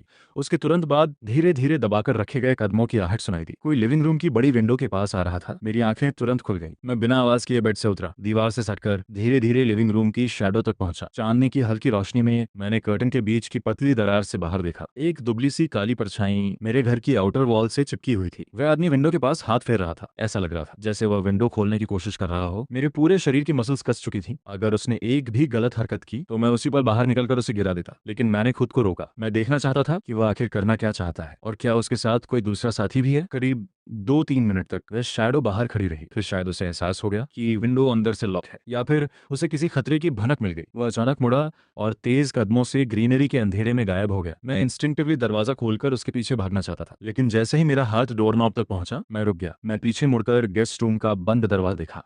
उस कमरे के अंदर बाईवे सो रही थी। उस पर मुझे साफ समझ आ गया, उस शैडो को पकड़ना जरूरी था, लेकिन बाईवे की सेफ्टी उससे भी ज्यादा जरूरी थी। मैंने मन का गुस्सा दबाया और वापस टेबल के पास जाकर मॉनिटर कंप्यूटर खोल दिया। मैंने तुरंत उसी दिशा की इंफ्रारेड फुटेज निकाली। वीडियो रिवाइंड होने लगा। स्क्रीन पर वही शैडो दोबारा दिखाई दी। टॉप ग्रेड कैमरास की क्वालिटी इतनी साफ थी कि उसके कपड़ों की सिलवटें तक दिखाई दे रही थी। मैंने सांस रोककर फुटेज को उस पल तक आगे बढ़ाया जब वह आदमी मुड़कर जाने वाला था, और फिर उसने अचानक सिर घुमाया। इंफ्रारेड कैमरा ने उसी पल उसका चेहरा साफ कैप्चर कर लिया। चेहरा देखते ही मेरी आंखें सिकुड़ गईं। मेरे दिमाग में जैसे किसी ने हथौड़ा मार दिया हो। वो चेहरा, वो ये सी था, क्लास का वही चुप रहने वाला लड़का जिसे हर कोई वीक और बुलीड समझता था। वही लड़का जो हमेशा सिर झुकाकर चलता था। लेकिन वह आधी रात को मेरे घर की खिड़की के बाहर क्या कर रहा था? कंप्यूटर स्क्रीन की नीली रोशनी मेरे चेहरे पर पड़ रही थी। पूरा लिविंग रूम अंधेरे में डूबा था। मैं अकेला सोफा पर बैठा, अपने घुटनों पर उंगलियां थपथपा रहा था। दिमाग किसी मशीन की तरह तेजी से काम कर रहा था। दिन का वह मोटा आदमी, रात का ECI और खिड़की पर बना हुआ धूल भरा हैंडप्रिंट, इन सब के बीच आखिर कनेक्शन क्या था? अगर हैंडप्रिंट उस मोटे आदमी का था तो वह सिर्फ बाहर घूमकर क्यों चला गया? वह किसके लिए काम कर रहा था? मैंने गहरी सांस ली और फिलहाल उस मोटे आदमी की बात दिमाग से हटाई। अब सबसे बड़ा सवाल ये सी था, स्कूल में हमेशा डरा सहमा रहने वाला वह लड़का आधी रात को इतनी प्रोफेशनल तरीके से स्टॉकिंग क्यों कर रहा था? जैसे ही मेरे डिटेक्टिव इंस्टिंक्ट्स जागे,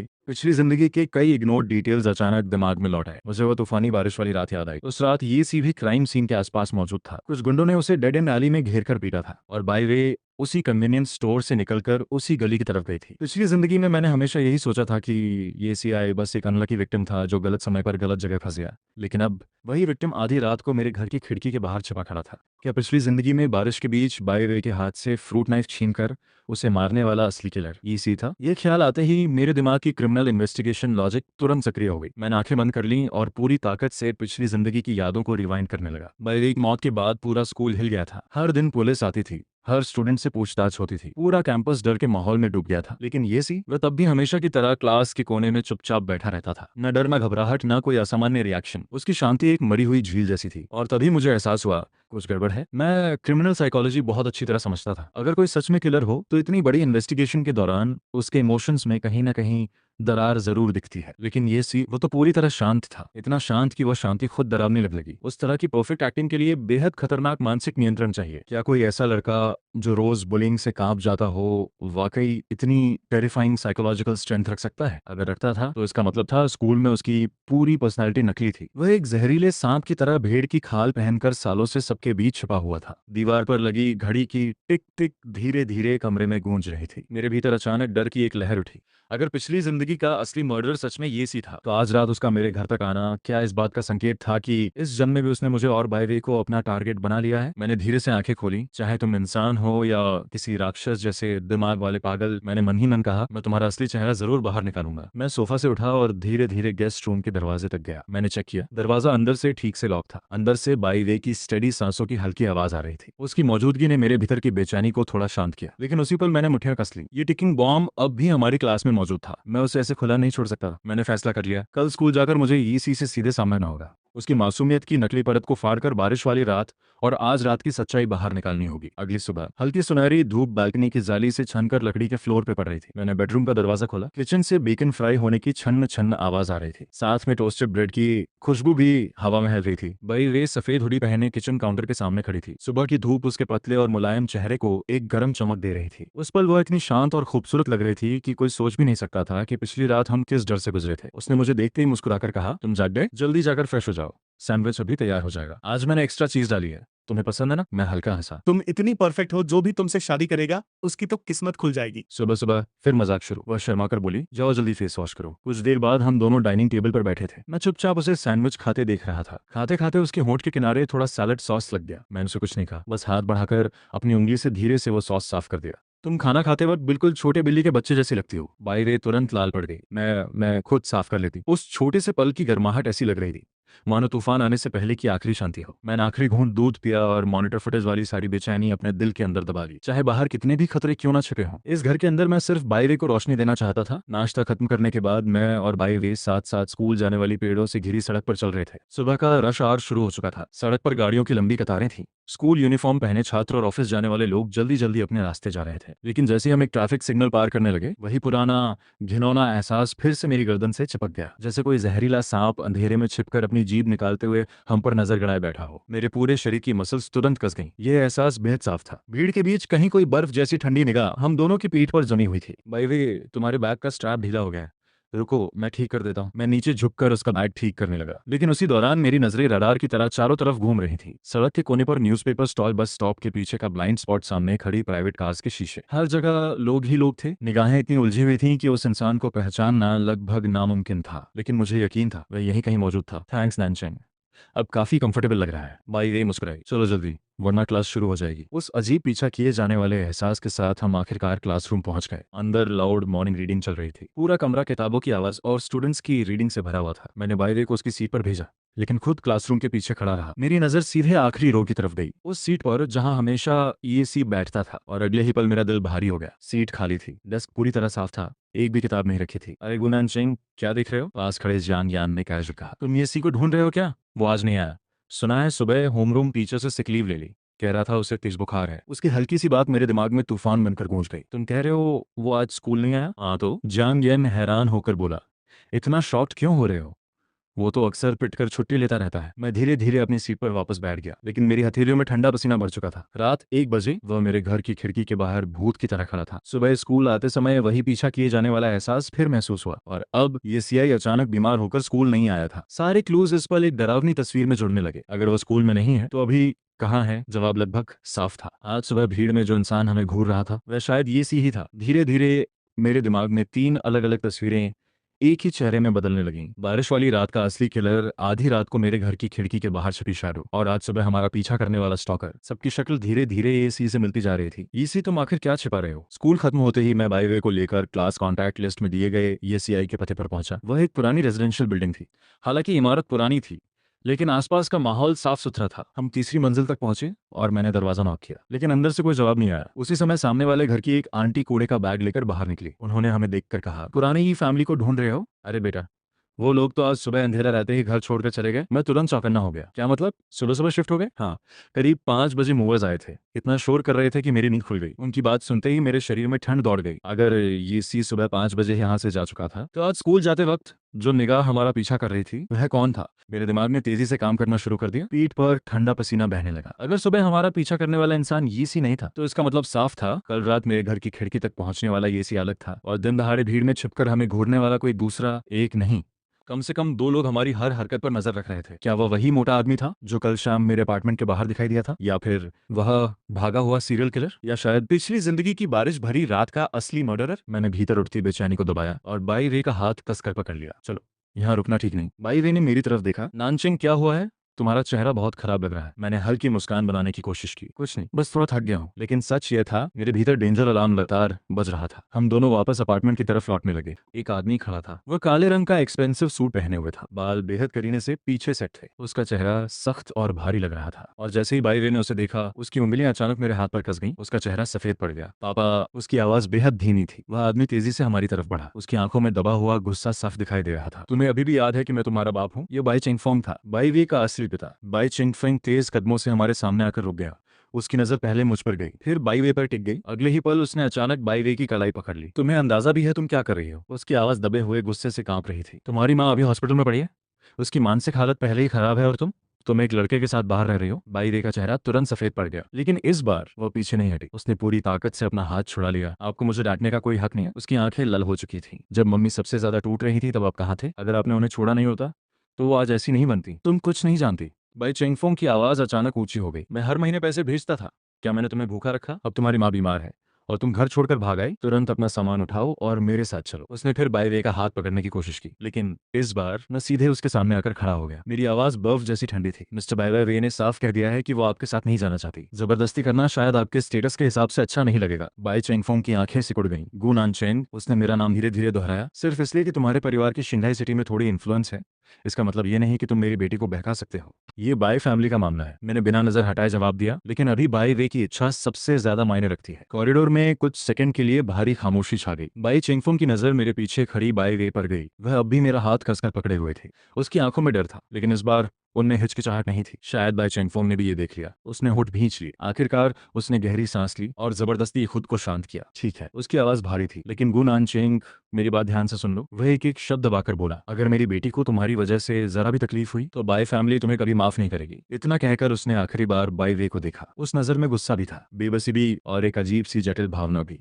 फिर वो मुड़ा और भारी कदमों से कॉरिडोर के अंत की तरफ चला गया। उसके लेदर शूज की आवाज धीरे धीरे दूर होती गई, जब तक उसकी परछाई पूरी तरह गायब नहीं हो गई। बाई वे वहीं चुप खड़ी रही। मैंने धीरे से उसका हाथ दबाया। अंदर चलो। बाई वे ने हल्का सा सिर हिलाया। उसकी आंखें अब भी लाल थीं। मैं उसे लेकर अपार्टमेंट के अंदर आया और दरवाजा बंद करके लॉक कर दिया। कमरे में फिर वही शांत गर्माहट लौट आई, लेकिन बाई वे की हालत साफ बता रही थी कि अभी अभी हुई मुलाकात ने उसके भीतर पुरानी चोटें फिर खोल दी थी। वो चुपचाप किचन में गई और खुद को व्यस्त दिखाने के लिए पानी डालने लगी। मैं सोफा पर बैठ गया, लेकिन मेरा दिमाग लगातार बाई चेंगफोंग के बारे में सोच रहा था। कुछ गड़बड़ थी, बहुत बड़ी गड़बड़। अगर वह सच में अपनी बेटी की इतनी परवाह करता था तो पिछले कई सालों तक कहाँ था? ली फोंगजी की मानसिक हालत बिगड़ती रही।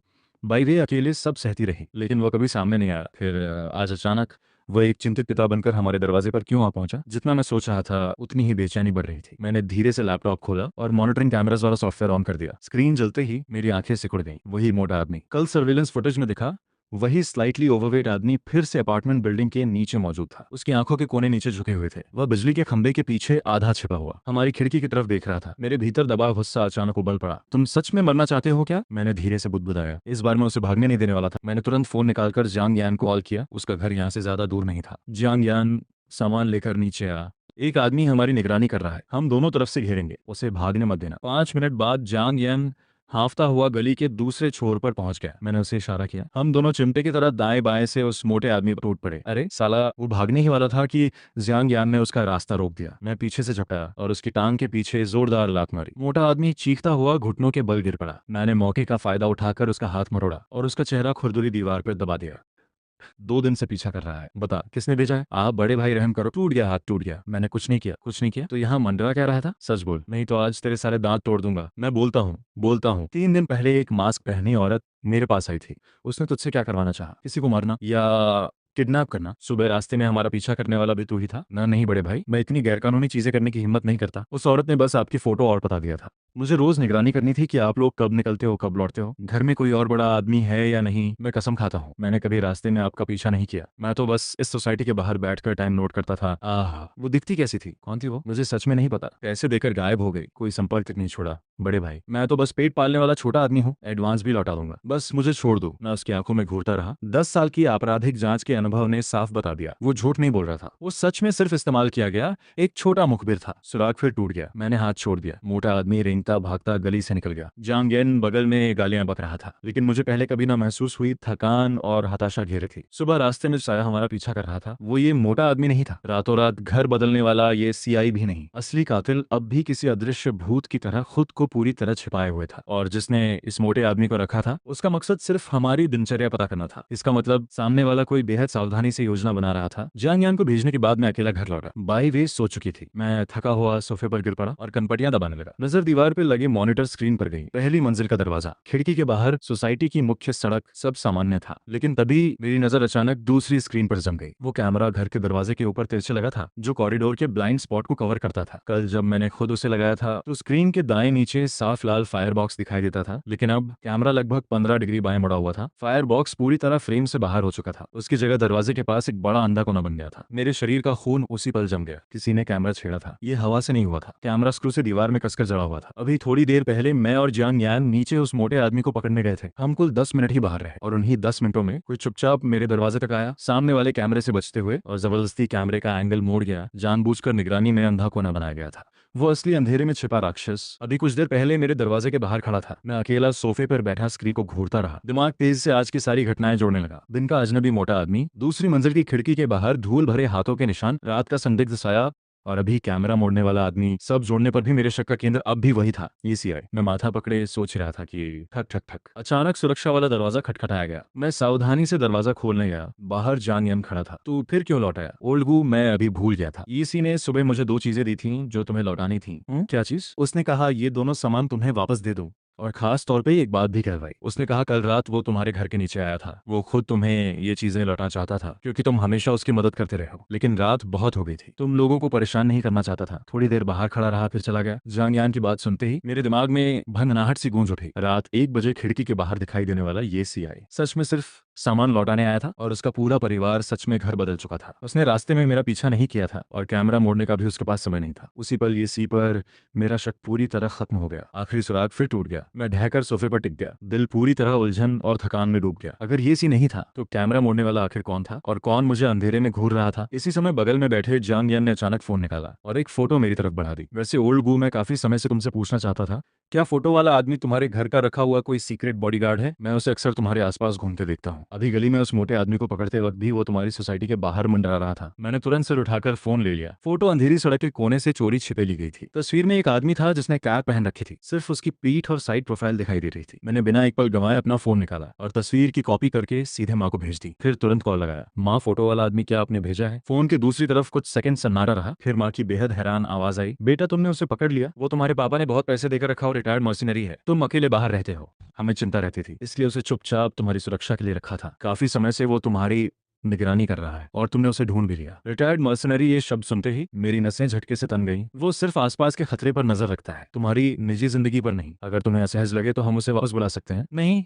उसकी जरूरत नहीं। बस हाल में बाईवे के गेस्ट रूम की खिड़की के बाहर अजीब निशान मिले थे, इसलिए मुझे खतरा लगा। लेकिन अगर वो मेरी सुरक्षा देख रहा था तो गेस्ट रूम की खिड़की तक क्यों गया? तुमने तो कहा था बाईवे गेस्ट रूम में रहेगी। मैंने सोचा उससे खिड़की और सुरक्षा ग्रिल भी चेक करवा दूं। माँ, उसका नंबर भेज दो। फोन करते ही एक नंबर मेरे फोन पर आ गया। बगल में जांग यान हैरानी से बोला, सच में तुम्हारे घर का बॉडीगार्ड था? ऊपर से मर्सनरी? ओल्ड गू, तुम्हारे घर की सिक्योरिटी तो हद से ज्यादा है। मैंने उसकी बात पर ध्यान नहीं दिया। मेरी नजर फोन स्क्रीन पर जमी थी। दिमाग बिजली की तरह दौड़ रहा था। अगर वो सच में रिटायर्ड मर्सनरी था तो सारी अजीब घटनाओं की सबसे तर्कसंगत व्याख्या मिल गई थी। खिड़की के बाहर धूल वाला हाथ का निशान और कैमरे का एंगल बदलना, बहुत संभव था कि वही आसपास की सुरक्षा जांचते हुए ये सब कर गया हो, या फिर जानबूझकर मेरी निगरानी व्यवस्था की कमियां टेस्ट कर रहा हो। ऐसा लगा जैसे सारे बिखरे सुराग फिर जुड़ने लगे हों। लेकिन उसी पल जो निशान पकड़ में आने वाले थे सब फिर धुंधले पड़ गए। मुझे तुरंत उस मर्सनरी से बात करनी थी। मैंने गहरी सांस ली और माँ द्वारा भेजे नंबर पर कॉल कर दिया। फोन एक ही रिंग में उठ गया। हेलो यंग मास्टर, दाओ शू गेस्ट रूम की खिड़की वाले निशान और दरवाजे का कैमरा, क्या वो सब आपने किया था? यंग मास्टर, आपकी काउंटर सर्वेलेंस एबिलिटी कमाल की है। आपकी सतर्कता तो मेरे ट्रेन किए हुए नए सैनिकों से भी तेज निकली। आज दोपहर आसपास की सुरक्षा जांचते वक्त मैंने देखा कि आपकी खिड़की के स्क्रू पूरी तरह जंग खाकर ढीले हो चुके थे। हल्का जोर लगाने पर भी निकल जाते, तो मैंने उन्हें हाई स्ट्रेंथ टाइटेनियम स्क्रू से बदल दिया। ऊपर से थोड़ा नकली जंग और धूल भी लगा दी। शायद दस्तानों की धूल शीशे पर निशान छोड़ गई। और दरवाजे वाला कैमरा, उसका पुराना एंगल ठीक था, लेकिन साइड में एक सेकंड का ब्लाइंड स्पॉट था, तो मैंने उसे थोड़ा ठीक कर दिया। ठीक है, समझ गया, धन्यवाद दाओ शू। फोन काटने के बाद मैं हल्के कदमों से गेस्ट रूम में गया। बाई वे गहरी नींद में थी, उसकी सांसें बेहद शांत थीं। मैं खिड़की के पास गया और बाहर की हल्की रोशनी में सुरक्षा ग्रिल को ध्यान से देखने लगा। सचमुच जो स्क्रू ऊपर से जंग लगे दिख रहे थे असल में बेहद मजबूत नए मटेरियल के थे, बस उनकी सतह को कुशलता से पुराना दिखाया गया था। मैंने लंबी राहत की सांस ली। कोई सन की पीछा करने वाला नहीं था, कोई प्रोफेशनल किलर भी नहीं। ये सारे डरावने भूतिया हादसे असल में मेरे ही घर के टॉप लेवल बॉडीगार्ड द्वारा किए गए सुरक्षा इंतजाम थे। लेकिन जब आखिरी तनाव भी उतर गया तो उसके बाद जो आया वो था हड्डियां तोड़ देने वाला भारी खालीपन और थकान। मैं वापस हॉल में सोफे पर बैठ गया। वो मोटा आदमी, उसका सुराग खत्म। ये इसी घर बदल चुका था, उसका शक भी साफ हो गया। लीगान के पास पक्का आलिबाई था। भागा हुआ सीरियल किलर भी पिछले जन्म के केस से जुड़ा नहीं था। सारे सुराग खत्म हो चुके थे। पिछले जन्म की उस तूफानी रात जिस असली कातिल ने बाई वे की अपनी सेल्फ डिफेंस वाली फ्रूट नाइफ छीनकर उसकी हत्या की थी, वो अब भी बिना चेहरे वाले भूत की तरह भीड़ में गायब था। ऐसी बेबसी मानो पूरी ताकत से मुक्का मारो और वो रुई में धंस जाए। पिछले 2 दिनों का लगातार तनाव और कल रात बारिश में भीगने की ठंड, आखिरकार उसी पल मेरे शरीर की आखिरी रक्षा भी तोड़ गई। मेरी नजर धुंधली होने लगी। चारों तरफ सब घूम रहा था। पेट में मरोड़ उठी, गला आग की तरह सूख रहा था। मैंने उठकर पानी लेने की कोशिश की, लेकिन पैर जवाब दे गए। मैं जोर से सोफे पर गिर पड़ा और पूरी तरह बेहोश हो गया। मुझे लगा जैसे मैं जलती हुई आग में गिर रहा हूँ। पिछले जन्म की वो खूनी बरसाती रात और बाई का पीला चेहरा सपनों में लगातार एक दूसरे में उलझते रहे। नानचेंग उठो। धुंधलेपन में एक मुलायम लेकिन बेचैन आवाज बार बार मेरे कानों में गूंज रही थी। अचानक माथे पर ठंडा और सुकून देने वाला स्पर्श महसूस हुआ। उसने शरीर में दौड़ती जलन को थोड़ी देर के लिए दबा दिया। मैंने मुश्किल से भारी पलकों को खोला। नजर साफ होने पर मेरे सामने बाई का चेहरा था। उसका चेहरा चिंता से भरा हुआ था, यहाँ तक कि थोड़ा पीला भी पड़ गया था। नानचेंग, तुम आखिर जाग गए। तुमने तो मुझे डरा ही दिया था। तुम्हें इतना तेज बुखार कैसे हो गया? मैंने बोलने की कोशिश की, लेकिन गला इतना बैठ चुका था कि आवाज ही नहीं निकली। मैं उठना चाहता था, तभी एहसास हुआ कि मैं मास्टर बेडरूम के बिस्तर पर लेटा हूँ। ऊपर मोटी रजाई पड़ी थी और माथे पर बर्फ जैसी ठंडी तौलिया रखी थी। मैं ठीक हूँ, शायद कल रात ठंड लग गई। क्या मतलब ठंड लग गई? 39.8 डिग्री बुखार था। सुबह में उठी तो तुम सोफे पर बेहोश पड़े थे। कितना भी जगाया नहीं उठे। तुम्हारा शरीर जल रहा था। पहले थोड़ा पानी पी लो, गला ठीक हो जाएगा। मैंने क्लास टीचर से छुट्टी ले ली है, आज हम घर पे आराम करेंगे। गुनगुना पानी सूखे गले से उतरकर शरीर में थोड़ी जान वापस लाया। मैंने उसे भागदौड़ करते देखा। उसकी आंखों के नीचे लाल नसें साफ दिख रही थीं। स्पष्ट था मेरे बीमार होने के बाद वो पल भर भी बिस्तर के पास से नहीं हटी थी। ये बुखार की दवा खा लो। उसने दवा मेरे मुंह में रखी। अगर दोपहर तक बुखार नहीं उतरा तो अस्पताल चलेंगे, ड्रिप लगवानी पड़ेगी। फिर उसने दोनों हाथों से मेरा हाथ कसकर पकड़ लिया। नानचैंग, डरो मत। मुझे नहीं पता तुम आखिर किस बात से डर रहे हो, लेकिन अब तुम्हारी देखभाल मैं करूंगी। तुम बस अच्छे से सो जाओ, मैं कहीं नहीं जाऊंगी, यहीं तुम्हारे पास रहूंगी। उसकी दृढ़ आंखों को देखकर और उसकी हथेलियों की गर्मी महसूस करके मेरी वो नसें जो इतने दिनों से टूटने की कगार पे थीं, आखिरकार पहली बार सच में ढीली पड़ गई। दवा और बुखार की उनकी हालत में मैंने फिर आंखें बंद करी और गहरी नींद में डूब गया। सपने में मैं अचानक फिर पिछले जन्म में लौट गया। एक सहकर्मी उत्साह से मुझे बुला रहा था। ओल्ड गो, जिस केस को लेकर तुम हमेशा परेशान रहते थे, उसमें ब्रेक थ्रू मिल गया। एक पहचान वाला निकला। हमने उसे पकड़ लिया। कौन? मैंने तुरंत पूछा। उसी पल एक तेज सफेद रोशनी चमकी और मैं अचानक जाग गया। जब दोबारा आंख खुली तो बाहर शाम चुकी थी। डूबते सूरज की नारंगी रोशनी आधे खुले पर्दों से छनकर बिस्तर पर फैल रही थी। शरीर का दर्द पहले से काफी कम चुका था। माथे की जलन भी उतर गई थी। मैंने हल्का सा सिर घुमाया और तुरंत बाई रे को देखा। वो बिस्तर के किनारे झुकी हुई सो गई थी। लगता था थककर चूर हो चुकी है। आंखों के नीचे हल्के काले घेरे थे। उसके हाथ में अब भी वही बर्फ वाली तौलिया कसकर पकड़ी हुई थी जिससे वो मेरा बुखार कम कर रही थी। शायद मेरी सांसों की आवाज बदलने से उसे आभास हो गया। वो डरी हुई हिरनी की तरह तुरंत जाग गई। बहुत अच्छा, बुखार आखिर उतर गया। नानचेंग, भूख लगी है क्या? मैंने तुम्हारे लिए चावल की खिचड़ी गर्म रखी है, अभी लेकर आती हूँ, रुको। मैंने उसका हाथ कसकर पकड़ लिया, उसकी हथेली की गर्माहट महसूस करते हुए। मैं उसकी कलाई पर धड़कती नब्ज को लालच की तरह महसूस करता रहा। मेरे सामने बैठी ये जीवित खूबसूरत असली बाई वे। उसे देखते ही अचानक मेरे दिल में एक भयानक डर उठ खड़ा हुआ। पुनर्जन्म के बाद ये पहली बार था जब मैं सच में डर गया था। मुझे डर था कि कहीं ये सब बस एक सपना ना हो। डर था कि जैसे ही मैं असली कातिल को ढूंढकर सब बदल दूंगा। ये समय को तोड़ने वाला पुनर्जन्म खत्म हो जाएगा और मैं फिर उसी ठंडी दुनिया में लौट जाऊंगा जहां सिर्फ उसकी कब्र बची थी। दिल के किसी कोने में मैं चाहता था कि समय हमेशा इसी पल पर रुक जाए। अगर मैं जांच बंद कर दूं, अगर मैं उसे इस पूरी तरह सुरक्षित घर में छुपा कर रखूं, तो क्या हम हमेशा ऐसे ही शांत जीवन नहीं जी सकते? लेकिन जब मैंने उसकी आंखों में अपने लिए वो पूरा भरोसा देखा, मैंने अचानक दांत भींच लिए। मेंशन क्या हुआ? फिर चक्कर आ रहा है? नहीं, बस दिमाग थोड़ा साफ हो गया। मुझे भूख लगी है। ठीक है, तुम हिलो मत, मैं खाना लेकर आती हूँ। खाने के बाद तापमान भी चेक करें। बाई वे आज्ञाकारी तरीके से उठी और कमरे से बाहर चली गई। जैसे ही उसने दरवाजा बंद किया, मेरे चेहरे की सारी नरमी गायब हो गई। उसकी जगह बची सिर्फ बर्फ जैसी ठंडक और बेचैनी। मैंने फोन इतनी जोर से पकड़ा कि उंगलियों के जोड़ सफेद पड़ गए। दिमाग बिजली की तरह एक बात पर जाकर रुका। दाऊशू, माँ ने कहा था कि वो काफी समय से गुप्त रूप से मेरी सुरक्षा कर रहा था, तो पिछले शुक्रवार की उस तूफानी रात वो निश्चित ही मेरे आसपास मौजूद था।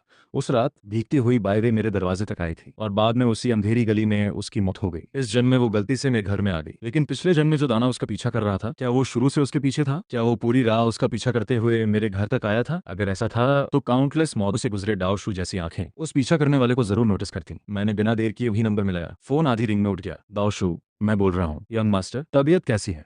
पिछले शुक्रवार रात लगभग 9:30 बजे एक लड़की पूरी तरह भीगी हुई मेरे दरवाजे पर आई थी। तुम उस वक्त आसपास निगरानी कर रहे थे, सही? हाँ, मैं सामने वाली बिल्डिंग की छत पर था, ब्लाइंड स्पॉट्स चेक कर रहा था। मैंने उस लड़की को आते देखा था। तो क्या तुमने उसके पीछे किसी संदिग्ध आदमी को देखा था, या कोई ऐसा इंसान जो लगातार उसका पीछा करते हुए मेरे घर तक आया हो? ये सवाल पूछते ही मुझे लगा जैसे आसपास की हवा जम गई हो। फोन के दूसरी तरफ कुछ सेकंड सन्नाटा रहा। सिर्फ हल्की बिजली जैसी आवाज सुनाई दे रही थी। 2 सेकंड बाद दाओशू की भारी आवाज सुनाई दी। यंग मास्टर, वाकई एक आदमी था। धड़ाम, मेरा दिल जैसे किसी भारी हथौड़े से टकराया। पूरा खून उबलने लगा। उस रात बारिश बहुत तेज थी। वो आदमी काले लंबे रेनकोट में था, मुंह पर मास्क लगा रखा था। लगभग 50 मीटर की दूरी बनाकर वो लगातार उस लड़की के पीछे चल रहा था, न बहुत पास न बहुत दूर। जब उसने लड़की को आपकी बिल्डिंग में जाते देखा, तो वो सामने वाली सड़क के लैंपो पोस्ट के नीचे लगभग 2-3 मिनट खड़ा रहा, फिर मुड़कर चला गया। उसके बाद वो दोबारा कभी दिखाई नहीं दिया। मेरे पिछले जन्म में बाई वे मेरे घर के अंदर नहीं आई थी, इसलिए उस दानव को गली में हमला करने का मौका मिल गया। लेकिन इस जन्म में वो मेरे घर में छुप गई, पूरी तरह उसकी पहुंच से बाहर। इसलिए वो सिर्फ बारिश में खड़ा होकर अपने शिकार को निकलते देखता रह गया और आखिरकार मजबूर होकर चला गया। दाऊशू, क्या तुमने उसका चेहरा देखा था? क्या पता लगाया जा सकता है कि वो कौन था? बारिश बहुत तेज थी, रोशनी भी कम थी। उसने खुद को पूरी तरह ढक रखा था, चेहरा साफ नहीं दिखा, लेकिन मुझे अच्छी तरह याद है कि जाते वक्त वो किस गली में मुड़ा था। यंग मास्टर, जब तक कोई कहीं से गुजरेगा, कुछ न कुछ निशान जरूर छोड़ेगा। दाऊशू, मैंने धीरे से कहा, मुझे पता लगाना है वो आखिर कौन था। फोन काटने के बाद मैंने गहरी सांस ली, आंखों में उमड़ते तूफान को जबरदस्ती दबा दिया। उसी समय कमरे का दरवाजा हल्के से खुला। नानचेन खिचड़ी तैयार है, तापमान भी बिल्कुल सही है। मैंने उसकी तरफ देखा। एप्रन पहने, शांत और कोमल बाई वे को देखते ही सच के करीब पहुंचने से जो बेचैनी मेरे अंदर उफान मार रही थी, वो पल भर में शांत हो गई। डॉक्टर ने कहा था बुखार उतरने के बाद पेट कमजोर रहता है, पहले कुछ हल्का खा लो। तुम पूरे समय मेरे पास बैठी रही, खुद कुछ खाया? मैं रसोई में थोड़ा दलिया पी चुकी हूँ, अब जल्दी खाओ, ज्यादा मत बोलो। मैं हल्का सा मुस्कुराया। मरीज में हाथ उठाने की ताकत नहीं है, लगता है मेड मिस को खुद हाथ से खिलाना पड़ेगा। बाईवे ने मुझे नकली गुस्से से घूरा, लेकिन उस गर्म रोशनी से भरे कमरे में खिड़की के बाहर छिपे सारे षड्यंत्र और खतरे जैसे पूरी तरह कट गए थे। अगली सुबह मैंने बाईवे को स्कूल जाते देखा और दाऊशू को चुपचाप उसकी सुरक्षा के लिए पीछे भेज दिया। जैसे ही दरवाजा बंद हुआ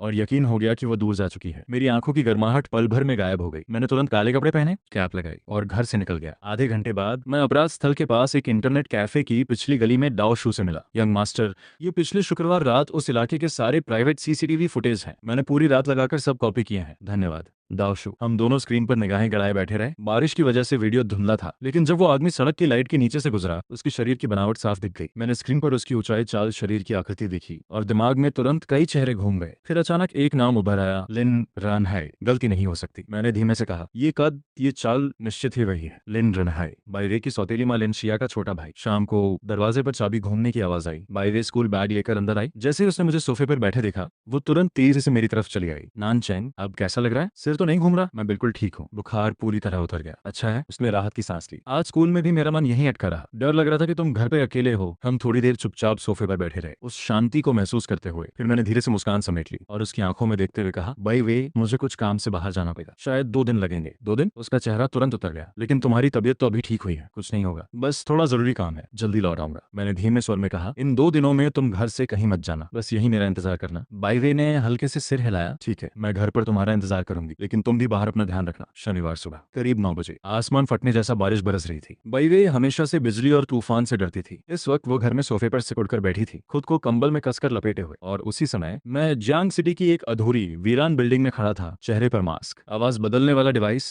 मेरे सामने एक लड़का घुटनों के बल बैठा था, उसकी आंखों पर कपड़ा बंधा था, हाथ पीछे बंधे हुए थे। उसका नाम था लिन रनहाई। पिछले कुछ दिनों से मैं उसी की जांच कर रहा था। मुझे पता चल चुका था कि उसे हर सुबह जॉगिंग की आदत है। मैंने मौका देखकर उसे यहाँ उठा लिया था। पिछले जन्म में मैं पुलिस वाला था, मुझे कानून के अंदर रहकर काम करना पड़ता था। लेकिन अब अगर सच जल्दी निकालना था तो मुझे खास तरीके अपनाने ही पड़ते। तो तुम क्या चाहते हो? वो डर से कांप रहा था। हमारे घर में पैसे नहीं है, मुझे छोड़ दो, मैं पुलिस को कुछ नहीं बताऊंगा। मैं धीरे से हंसा। अगर मुझे पैसे चाहिए होते तो तुम्हें उठाने का क्या फायदा? अब मैं सवाल पूछूंगा, तुम जवाब दोगे। मैं तुम्हें इतनी आसानी से यहाँ उठा लाया, इसका मतलब है कि मैं तुम्हारे बारे में सब जानता हूँ। कोई चालाकी मत करना। मैंने एक ठंडी कांच की बोतल उसके गले से हल्के से लगा दी। अंधेरे और डर में उसका शरीर तुरंत कांपने लगा। पूछिए, जो जानता हूँ सब बता दूंगा, अच्छी तरह सोचकर जवाब देना। आधे महीने पहले उस तूफानी शुक्रवार की रात तुमने क्या किया था? मैंने जानबूझकर समय साफ नहीं बताया ताकि उसके ऊपर मानसिक दबाव बढ़े। जैसा मैंने सोचा था, वो तुरंत घबरा गया। हकलाते हुए बोला कि उसने एक लड़की शाओयू को घर बुलाया था, साथ में पढ़ाई करने के लिए। मैंने उसकी बात बीच में काट दी और ठंडी आवाज में कहा, अगर मैं तुम्हारे चेहरे पर ये चीज टपका दूं तो शायद तुम्हारा चेहरा हमेशा के लिए बदल जाएगा। नहीं। वो बुरी तरह कांप उठा। मैं बोलता हूँ, सब बोलता हूँ। उस दिन दोपहर को सच में लड़की आई थी, लेकिन रात में मैं बाहर गया था। क्यों? किसी लड़की का पीछा करने। एक लड़की का पीछा करने। मैंने उसकी गर्दन पर बोतल का दबाव थोड़ा बढ़ा दिया। घर में लड़की छोड़कर इतनी भयानक बारिश में किसी दूसरी लड़की का पीछा करने निकल पड़े। मुझे यकीन करने की वजह दो, सच कह रहा हूँ। लिन रनहाई लगभग रोने लगा। मेरी बहन ने मुझे ऐसा करने को कहा था। उसकी बहन यानी बाय चेंगफोंग की मौजूदा पत्नी लिनशिया। मैंने तुरंत उसका फोन निकाला, उसकी उंगली से लॉक खुलवाया और उस रात की चैट हिस्ट्री खंगालने लगा। जैसा मैंने सोचा था, रिकॉर्ड साफ मौजूद था। लिनशिया ने उसे कहा था कि घर में मौजूद लड़की को छोड़कर तुरंत नीचे जाए और बायवे का पीछा करे। उस वक्त तक मैं एक बात समझ नहीं पा रहा था, लिन रनहाई आखिर क्यों किसी लड़की को घर बुलाकर भी बारिश में बाहर निकल गया। अब सब साफ हो चुका था। चैट रिकॉर्ड में साफ लिखा था, वो बाय वे का पीछा करते हुए मेरे घर तक आया था। जब उसने बताया कि बाय वे किसी लड़के के घर में चली गई है तो लिनशिया ने उसे कुछ देर वहीं रुकने को कहा। लेकिन काफी देर बाद भी बाय वे बाहर नहीं निकली। तब उसने उसे वापस लौटने को कहा। यान पिछले जन्म की उस बरसाती रात जैसे ही बाई ने मेरा दरवाजा खटखटाया, लिन रनहाई का पीछा वहीं खत्म हो गया था। लेकिन अगर वो सिर्फ पीछा कर रहा था और उसके मन में हत्या का इरादा नहीं था, तो फिर बाई की मौत कैसे हुई? मैंने पिछले जन्म की ऑटोप्सी रिपोर्ट याद की। उसके कपड़े अस्त व्यस्त थे, लेकिन शरीर पर संघर्ष के निशान नहीं थे, न गला दबाने के न जबरदस्ती के। इसका मतलब साफ था, उसके साथ सेक्सुअल असॉल्ट नहीं हुआ था। और हत्या का हथियार वो खुद बाई वे की लाई हुई फ्रूट नाइफ थी। तो सिर्फ एक संभावना बचती थी, बाद में लिनशिया खुद बाई वे के पास पहुंची होगी, दोनों में झगड़ा हुआ होगा। लिनशिया का पॉजेसिव स्वभाव और पहली पत्नी की बेटी के लिए उसकी नफरत, बहुत संभव था कि बात बिगड़ गई हो। छी, और गुस्से में हत्या हो गई। यहाँ तक आते आते, हालांकि मेरे पास अभी भी सीधा सबूत नहीं था, लेकिन सच की शक्ल अब साफ दिखने लगी थी। कम से कम लिन रनहाई से जुड़ा सिरा यहीं खत्म हो चुका था। मैंने उसकी रस्सी खोल दी। भाग जाओ और पीछे मुड़कर मत देखना, वरना अंजाम जानते हो। लिन रनहाई ऐसे भागा मानो उसे माफी मिल गई हो। वो गिरता पड़ता उस अधूरी बिल्डिंग से बाहर निकल गया। मैं अकेला ऊपर छत पर चला आया। ठंडी बारिश लगातार मेरे ऊपर गिर रही थी, लेकिन वही ठंडा पानी मेरे दिमाग को सबसे साफ करता था। मैं इस जन्म में दो वजहों से लौटा था। पहली, असली कातिल को ढूंढने के लिए। दूसरी, बाई रे को फिर कभी चोट न पहुंचने देने के लिए। अब बाई रे सुरक्षित मेरे घर में रह रही थी। जब तक वो लिनशिया से दूर रहेगी, संभावित खतरा भी खत्म हो जाएगा। जहां तक कातिल की बात थी, मेरा शक अब लगभग पूरी तरह लिनशिया पर टिक चुका था। बस सीधे सबूत की कमी थी। कम से कम नतीजे के हिसाब से मैं बाय वे की किस्मत बदलने में सफल हो चुका था। लेकिन अगर असली कातिल कोई और निकला तो? उसी पल गरज के साथ आसमान फटा। एक चमकदार बिजली ने पूरे जान सिटी को रोशन कर दिया और अगले ही सेकंड मेरी आंखों के सामने अंधेरा छा गया। चारों ओर अजीब रोशनियां और धुंधले दृश्य घूमने लगे। जब मुझे होश आया तो मैंने देखा कि बाय वे मेरे पास खड़ी है। नहीं, खड़ी नहीं, वो हवा में तैर रही थी। मैं सन्न रह गया। फिर सपना? मैंने अविश्वास से उसकी तरफ देखा। इस वक्त की बाय वे बिल्कुल वैसी ही थी जैसे पिछले जन्म में एक पुलिस अधिकारी रहते हुए मैं सपनों में देखा करता था। चेहरे पर हल्की मुस्कान, लेकिन आंखों में मेरे लिए दर्द और दया। वो चुपचाप मुझे देखती रही। उसे देखकर एक पल को मुझे लगा, क्या मैं फिर उसी पुराने समय में लौट आया हूँ? मैंने तुरंत आसपास देखा, लेकिन मैं पुलिस स्टेशन की छत पर नहीं था। मैं अपने ही घर के बाहर खड़ा था। तभी एक भीगी हुई लड़की धीरे धीरे इस तरफ आती दिखाई दी। बारिश का पानी उसके बालों से टपक रहा था। वो दोनों हाथों से खुद को पकड़े हुए धीरे धीरे मेरे दरवाजे तक आई और उसी पल मैंने हैरानी से देखा कि ये पुरानी बाई वे मुझे देख ही नहीं पा रही थी। मैंने उलझन में अपने बगल में तैरती भूत जैसी बाई वे की तरफ देखा। उसने बस शांत नजरों से मुझे देखा, फिर अपनी निगाह वापस पुरानी बाई वे पर टिकाई। मैं भी फिर उसकी तरफ देखने लगा। वो दरवाजे के सामने खड़ी थी, लेकिन तुरंत डोरबेल नहीं बजाई। वो झिझक रही थी, जैसे अंदर ही अंदर किसी बात से लड़ रही हो। काफी देर बाद उसने धीरे से हाथ उठाया, लेकिन घंटी छूने से पहले ही फिर रुक गई। उसने गहरी सांस ली, खुद को संभाला और आखिरकार हिम्मत करके डोरबेल दबा दी। डिंग डोंग आवाज सुनते ही उसका शरीर हल्का सा कांप गया। उसने तुरंत हाथ पीछे खींच लिया, दोबारा खुद को बाहों में समेट लिया। शर्म, घबराहट, असहजता सब उसके चेहरे पर साफ था। कुछ देर बाद दरवाजा खुला और सामने था पुराना मैं। ये पहली बार था जब मैं खुद को तीसरे व्यक्ति की नजर से देख रहा था। मुझे नहीं पता ये सपना था या कुछ और, लेकिन मैं बस वहीं खड़ा था और सामने वाला मैं और बाई वे दोनों मुझे देख नहीं पा रहे थे। मैंने ज्यादा नहीं सोचा, बस चुपचाप सब देखने लगा। सब कुछ मेरी यादों जैसा ही था। बाई वे ने रुकने की बात कही, लेकिन उस समय का मैं बहुत कम उम्र का था। माता पिता से डांट खाने के डर से मैं इतनी भीगी हुई लड़की को यूं ही घर में रखने की हिम्मत नहीं कर पाया। मुझे लगा वो सिर्फ पैसों की परेशानी में फंसी है और घर नहीं जा पा रही, इसलिए मैंने उसे घर छोड़ने की पेशकश की। और जैसे ही मैं रेनकोट और छाता ले मुड़ा, उसी पल बाई वे के चेहरे पर संघर्ष सा उभरा। फिर वो चुपचाप मुड़ गई। उसकी आंखों में गहरी निराशा थी। ये दृश्य देखते ही मैंने अंदर छाता ढूंढते अपने पुराने खुद को छोड़ दिया और तुरंत बाई वे के पीछे भागा, क्योंकि मुझे अच्छी तरह पता था कि उस समय मैं क्या कर रहा था। लेकिन मुझे कभी नहीं पता चला था कि उस रात दरवाजे से लौटने के बाद बाई वे ने आखिर क्या क्या झेला। भले ही ये सिर्फ सपना था, मैं देखना चाहता था कि उस रात उसके साथ क्या हुआ था। मैं उसके पीछे पीछे चल पड़ा। मेरे सामने एक लड़की थी जिसके चेहरे पर सिर्फ खालीपन था। उसे नहीं पता था कि अब कहाँ जाना है। वो नहीं चाहती थी कि मैं उसके परिवार की सच्चाई जानूं, इसलिए उसने मुझे उसे छोड़ने भी नहीं दिया। लेकिन मेरा प्रस्ताव ठुकराने के बाद उसके पास जाने की कोई जगह भी नहीं बची थी। इतनी बड़ी दुनिया में उसके लिए कहीं ठिकाना नहीं था। माँ पिता जिन्हें वो अपना घर समझती थी, तीनों जगहों पर अब उसके लिए जगह नहीं बची थी। वो बेसुध हालत में चलते चलते एक कन्वीनियंस स्टोर के सामने रुक गई। तभी उसके पेट से भूख की आवाज आई। उसे याद आया कि दोपहर के बाद उसने कुछ नहीं खाया था। उसने जेब से आखिरी पैसे निकाले, एक ब्रेड और दूध खरीदा, उसी को रात का खाना बना। दुकान की कर्मचारी ने उसे इतनी बुरी तरह भीगा देखकर तुरंत तौलिया ला दी और जाते समय उसे एक छाता भी पकड़ाया, अगली बार आकर लौटा देना। इतनी तेज बारिश में लड़की को ज्यादा नहीं भीगना चाहिए, बीमार पड़ जाओगी। बाई वे ने कई बार मना किया, लेकिन आखिरकार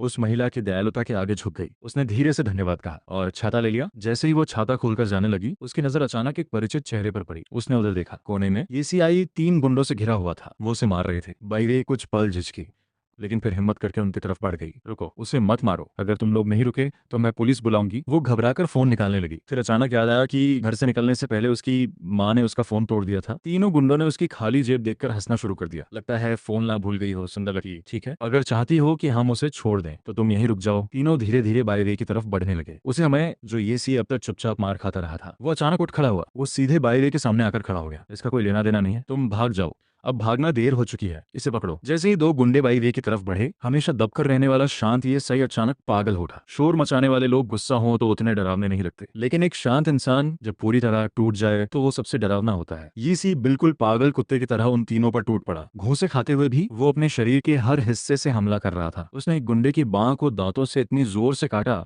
कि वो दर्द से चीख उठा। अगले ही पल उसने दूसरे की बांह पकड़कर भी जोर से काट लिया। चाहे जितनी मार पड़े, वो छोड़ ही नहीं रहा था। लग रहा था जैसे सचमुच उसका मांस नोच डालेगा। आखिरकार वो गुंडा दर्द से घुटनों पर गिर पड़ा। तब जाकर ये सी ने दांत छोड़े। 2 दोस्तों की हालत देखकर तीसरा पीले बालों वाला गुंडा भी डर गया। पागल है ये। तीनों ने जल्दी से कुछ धमकियां दी और भाग गए। मुझे पता था उनके पास चाकू थे, लेकिन वो सिर्फ डराने के लिए रखते थे। वास्तव में किसी को मारने की हिम्मत उनमें नहीं थी। ये सी की बेकाबू हिंसा ने उनकी हिम्मत तोड़ दी थी। उसी पर मुझे समझ आया, स्कूल में ये सी के शरीर पे जो चोटें मैंने देखी थी, वो सचमुच बाई वे की रक्षा करते हुए लगी थी। तीनों के भागने के बाद ये सी वहीं बारिश और कीचड़ में धड़ाम से बैठ गया। तुम ठीक हो? बाई वे ने घबराकर पूछा। मैं ठीक हूँ, ये सी ने भारी सांस लेते हुए कहा। धन्यवाद, हम दोनों क्लासमेट हैं, इतनी फॉर्मल होने की जरूरत नहीं। बाई वे ने हल्की मुस्कान दी। अभी तुमने भी तो मेरी रक्षा की, अब हिसाब बराबर। बाई वे ने हाथ बढ़ाकर उसे उठाने की कोशिश की। ये सी ने उसके हाथ की तरफ देखा। शायद उसे लगा कि उसके हाथ मिट्टी और खून से गंदे हैं, इसलिए उसने उसका हाथ नहीं पकड़ा। वो खुद ही जमीन का सहारा लेकर उठ खड़ा हुआ। फिर वो कूड़ेदान के पास गया और अपना गिरा हुआ बैग उठा लिया। उसने बैग का अंदर वाला हिस्सा खोला और अंदर रखे साफ रुमाल को देखा। जब उसे यकीन हो गया कि वो अभी भी सुरक्षित है, तब जाकर उसने राहत की सांस ली। तुम्हारा छाता टूट गया है, बाई वे ने धीरे से कहा। मेरा वाला ले लो, हालांकि ये सामने वाली कन्वीनियंस स्टोर का है, काम खत्म होने के बाद वापस कर देना। ये सी चौंक गया। अगर मैं ये ले लूं तो तुम क्या करोगी? कुछ नहीं। बाई वे ने बारिश की तरफ देखा। मुझे लगता है थोड़ी बारिश में भीगना ठीक रहेगा। ये सी बेहद संवेदनशील इंसान था। उसने तुरंत उसके भीतर का अजीब खालीपन महसूस कर लिया। क्या तुम्हारे साथ कुछ हुआ है? कुछ नहीं। बाई वे ने हल्की मुस्कान बनाने की कोशिश की। बस घर की बातें हैं। उसने और सवाल नहीं पूछे। लेकिन वो कैसे उसका छाता ले सकता था और उसे खुद बारिश में भीगने देता? वो अभी भी झिझक रहा था। तभी बाई वे ने अचानक छाता उसके हाथ में ठूंस दिया और अगले ही पल वो घनी काली बारिश में भागती हुई दूर चली गई। कुछ ही सेकंड में उसका शरीर धुंध में गायब हो गया। बेबस होकर ईसीआई को आखिर वही छाता लेकर घर लौटना पड़ा। उसी समय मुझे अचानक एहसास हुआ, कोई आश्चर्य नहीं कि क्राइम सीन पर कन्वीनियंस स्टोर वाला छाता कभी नहीं मिला। वो तो बाई वे ने ईसी को दे दिया था। मैंने आगे बढ़ती बाई वे की तरफ देखा, लेकिन उसी समय मुझे एक और आकृति दिखाई दी।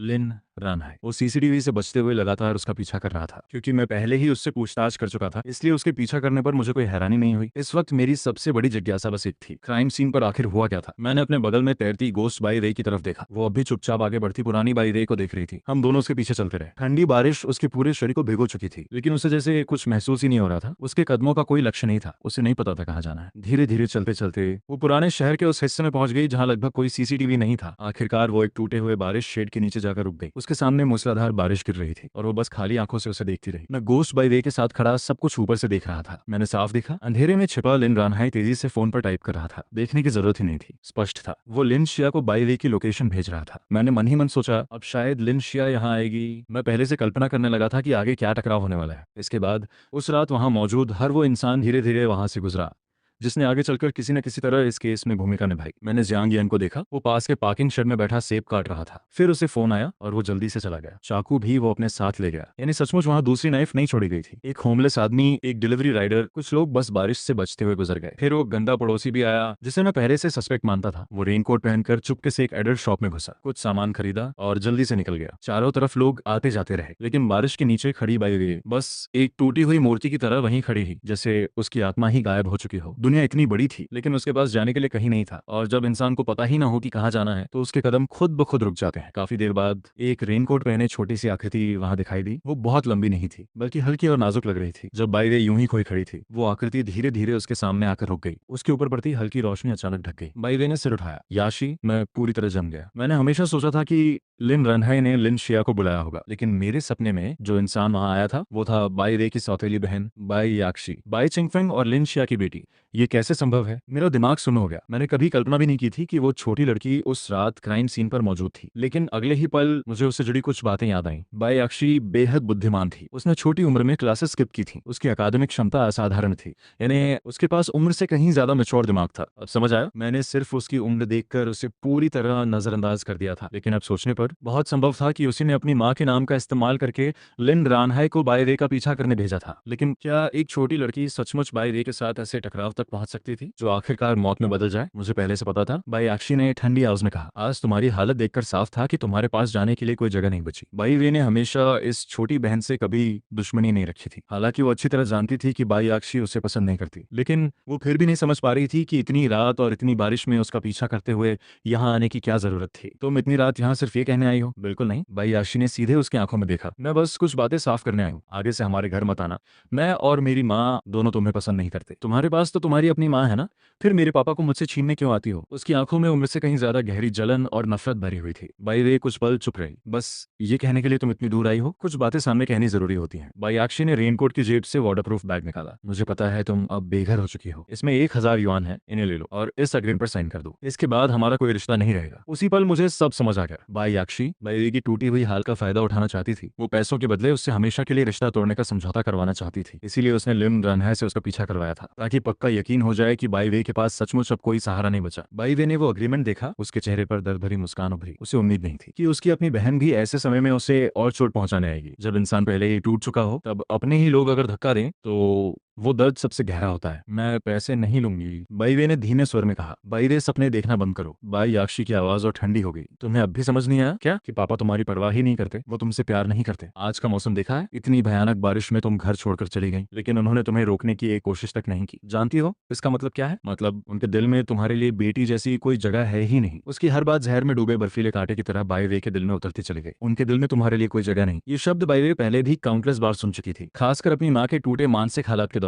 लेकिन आज इस तूफानी रात में, जब पूरी दुनिया उसे छोड़ चुकी थी और ये बातें उसकी अपनी सगी बहन विजेता की तरह खड़ी होकर कह रही थी, तब उसके भीतर कुछ टूट गया पूरी तरह। उसके दिमाग में जैसे कोई आखिरी डोर टपकी आवाज के साथ टूट गई। माँ द्वारा घर से निकाला जाना, बेसहारा भटकना, पिता की बेरुखी, सारा दर्द एक साथ उमड़ पड़ा। असल में बाई वे ये सब पहले से जानती थी, लेकिन उसके दिल में इस टूटे हुए परिवार के लिए अब भी थोड़ी उम्मीद बाकी थी। उसी उम्मीद ने उसे पिता से मिलने जाने पर मजबूर किया था। वो उसके दिल की आखिरी छोटी रोशनी थी। लेकिन बाई याक्षी की बातें और वो रिलेशनशिप टर्मिनेशन एग्रीमेंट ऐसे थे जैसे किसी ने बेरहमी से उस आखिरी रोशनी को भी कीचड़ में कुचल दिया हो। बाई वे के चेहरे की वो दर्द भरी मुस्कान जम गई। अब उसने कोई सफाई नहीं दी, कोई बहस नहीं की, क्योंकि अब हर शब्द बेकार लग रहा था। उसे महसूस हुआ जैसे उसके अंदर कुछ तेजी से ठंडा होकर ढह रहा है। दिल किसी अदृश्य हाथ से कसकर जकड़ लिया गया हो। सांस लेना मुश्किल हो रहा था। उसके शरीर से खड़े रहने की ताकत भी खत्म होने लगी। उसने बाई याक्षी की तरफ देखा, उस चेहरे की तरफ जिसमें उसे अपने पिता की झलक दिख रही थी। उसकी आंखें अब पूरी तरह खाली हो चुकी थी। पैसे वापस ले जाओ, मैं साइन नहीं करूंगी। उसकी आवाज में अब कोई गुस्सा नहीं था, बस हड्डियों तक उतर चुकी थकान थी। साइन करूं या नहीं, अब फर्क ही क्या पड़ता है? उसके दिल में पिता नाम का जो कोना बचा था, वो भी इस ठंडी बारिश के साथ मर चुका था। उसका दिल पूरी तरह शांत हो चुका था। बाई वे, इतनी बेशर्म मत बनो। जब बाई वे फिर भी नहीं झुकी, तो बाई याक्षी सचमुच भड़क गई। उसी पल एक ठंडी चमक अंधेरे में कौंधी। बाई वे ने अचानक जेब से एक फ्रूट नाइफ निकाल ली, वही चाकू जो वो अपनी माँ के घर से सेल्फ डिफेंस के लिए लाई थी। इस दृश्य से सिर्फ बायाक्षी ही नहीं, अंधेरे में छिपा लिन रानहाई भी डर के मारे सिहर उठा। तो तुम क्या कर रही हो? डरो मत। बाई वे की आवाज बेहद शांत थी। मैं एग्रीमेंट पर साइन नहीं करूंगी। अगर सच में रिश्ता खत्म करना चाहती हो तो मुझे मार दो। उसकी आंखों में अब डर नहीं था, बस पूरी तरह खालीपन था। बायाक्षी उस चाकू और उसके शब्दों को देखकर कुछ सेकंड के लिए जड़ हो गई, लेकिन सुरक्षा के डर से उसने तुरंत चाकू उसके हाथ से छीन लिया। कम से कम हथियार अब उसके हाथ में था। जैसे ही बायाक्षी ने नाइफ पकड़ ली, बाई वे ने आंखें बंद कर ली और दोनों हाथ फैला दिए, जैसे वो खुद को किसी के भी हवाले कर चुकी हो। लेकिन आखिर वो सिर्फ एक लड़की थी, उसमें सचमुच हत्या करने की हिम्मत कहाँ थी? कुछ सेकंड बीत गए। जब बायाक्ष कुछ नहीं कर पाई, तब बाई वे ने आंखें खोली और उसके होठों पर ठंडी मुस्कान उभरी। अगर तुम कर नहीं सकती तो ये रिश्ता कभी खत्म नहीं होगा। जो करना है कर लो, ये कहकर वो मुड़ गई। उसके लिए अपनी बहन के साथ एक सेकंड और खड़ा रहना भी यातना था, क्योंकि हर पल उसे अपने पिता की बेरुखी याद आ रही थी। असल में वो बस अपनी इस घमंडी बहन को आखिरी बार चुभाना चाहती थी। बायाक्षी ने कसकर उस चाकू को पकड़ रखा था। वो लगातार बाई वे की दूर जाती पीठ को घूर रही थी। उसके दिमाग में बार बार वही ठंडी मुस्कान घूम रही थी जो बाई वे जाते समय छोड़ गई थी। उसके भीतर गुस्सा उबल पड़ा। वो तो एक बेघर हारी हुई इंसान है, फिर भी वो मुझ पर ऐसे क्यों हंस रही थी? क्यों? उसके अंदर की जलन और अपमान अचानक फट पड़े। वो चाकू पकड़े तेज कदमों से बाई वे के पीछे भागी। कुछ ही देर में दोनों एक ऐसे अंधेरे कोने में पहुंच गए जहां सड़क की बत्तियों की रोशनी भी नहीं पहुंच रही थी। बाई वे रुको। लेकिन बाई वे ने पलटकर भी नहीं देखा। इससे बायाक्षी और भड़क गई।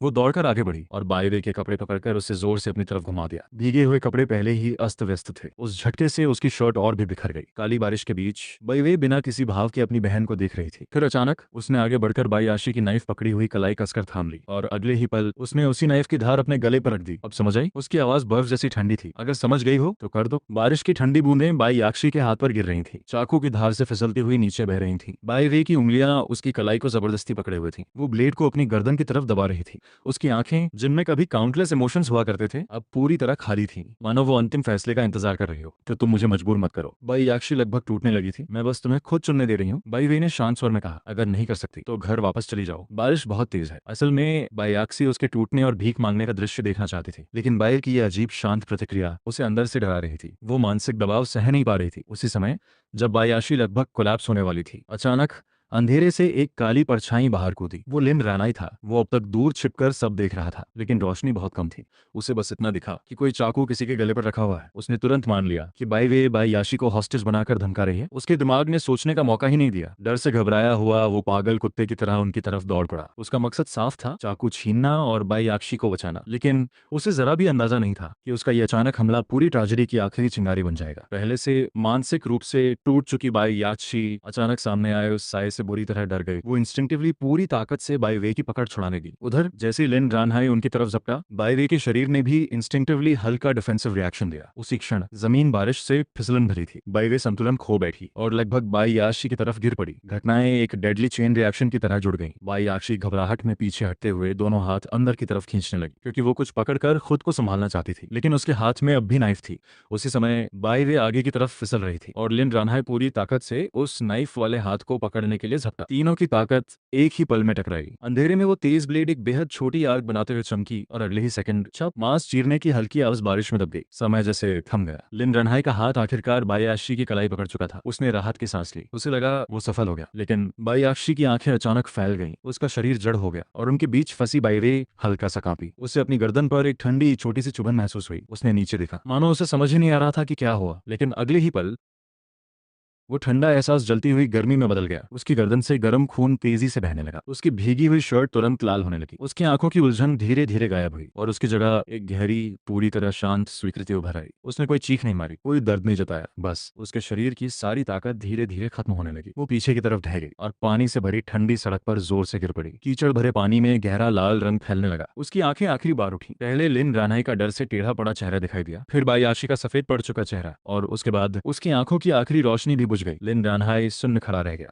उसने धीरे धीरे नीचे देखा, उस नाइफ की तरफ जो अब उसके हाथ में थी। ब्लेड से चमकता हुआ ताजा खून टपक रहा था। अगले ही पल उसने घबराकर जमीन पर गिरी बाई वे की तरफ देखा। उसका दिमाग पूरी तरह खाली हो चुका था। उसे समझ ही नहीं आ रहा था आखिर अभी हुआ क्या था। क्या वो खुद दौड़कर आया और उसके धक्के से बायाक्षी के हाथ की नाइफ ने बाई वे का गला काट दिया, या उसके पहुंचने से पहले ही बाई वे कट चुकी थी। भयानक डर ने लिन रानहाई को पूरी तरह जकड़ लिया। उधर बायाक्षी भी बिल्कुल उसी हालत में थी। उसे भी समझ नहीं आ रहा था यह हत्या आखिर किसके हाथों हुई। लेकिन एक बात साफ थी, ये मर्डर केस था और अगर सच बाहर आया तो उनकी जिंदगी खत्म हो जाएगी। जाएगी। अचानक भाई आशी ने झटके से अपना हाथ पीछे खींचा। खून लगी फ्रूट नाइफ पानी भरी सड़क पर गिर पड़ी। वो लड़खड़ाते हुए पीछे हट गई। उसके चेहरे पर आंसू और बारिश एक साथ बह रहे थे। उसकी आंखों में अब पहले जैसी अकड़ नहीं बची थी, बस जानवर जैसी भयभीत घबराहट थी। लिन रनहाई भी पत्थर की मूर्ति की तरह वहीं खड़ा रह गया। मैंने तो बस याशी को बचाने की कोशिश की थी। वो अब भी यकीन नहीं कर पा रहा था। तभी दूर से किसी राहगीर के कदमों की आवाज सुनाई दी। उसी क्षण अभी तक डर से टूटी हुई बाई याशी की आंखों में अचानक तेज चमक लगी। उसने तुरंत जमीन से नाइफ उठाई, फिर लिन रान्हाई का हाथ पकड़कर भाग खड़ी हुई। मैं वहीं खड़ा रह गया। मेरे सामने बाई वे ठंडी बारिश में निर्जीव पड़ी थी। मेरा दिल दर्द से फट रहा था। मैं उसके पास जाना चाहता था, उसे उठाना चाहता था, लेकिन तभी मेरे पास तैर रही उस गोस्ट बाई वे ने मेरा हाथ पकड़ लिया। उसने चुपचाप भागते हुए उन दोनों की तरफ देखा। मैं तुरंत उसका मतलब समझ गया। मैं यहाँ सिर्फ एक दर्शक था। अगर मुझे पूरी सच्चाई जाननी थी तो मुझे अंत तक सब देखना होगा। मैंने दांत भींचे और भारी दिल से बाई याची और लिन रान्हाई के पीछे भागा। कुछ देर बाद दोनों एक और सुनसान जगह पर जाकर रुके।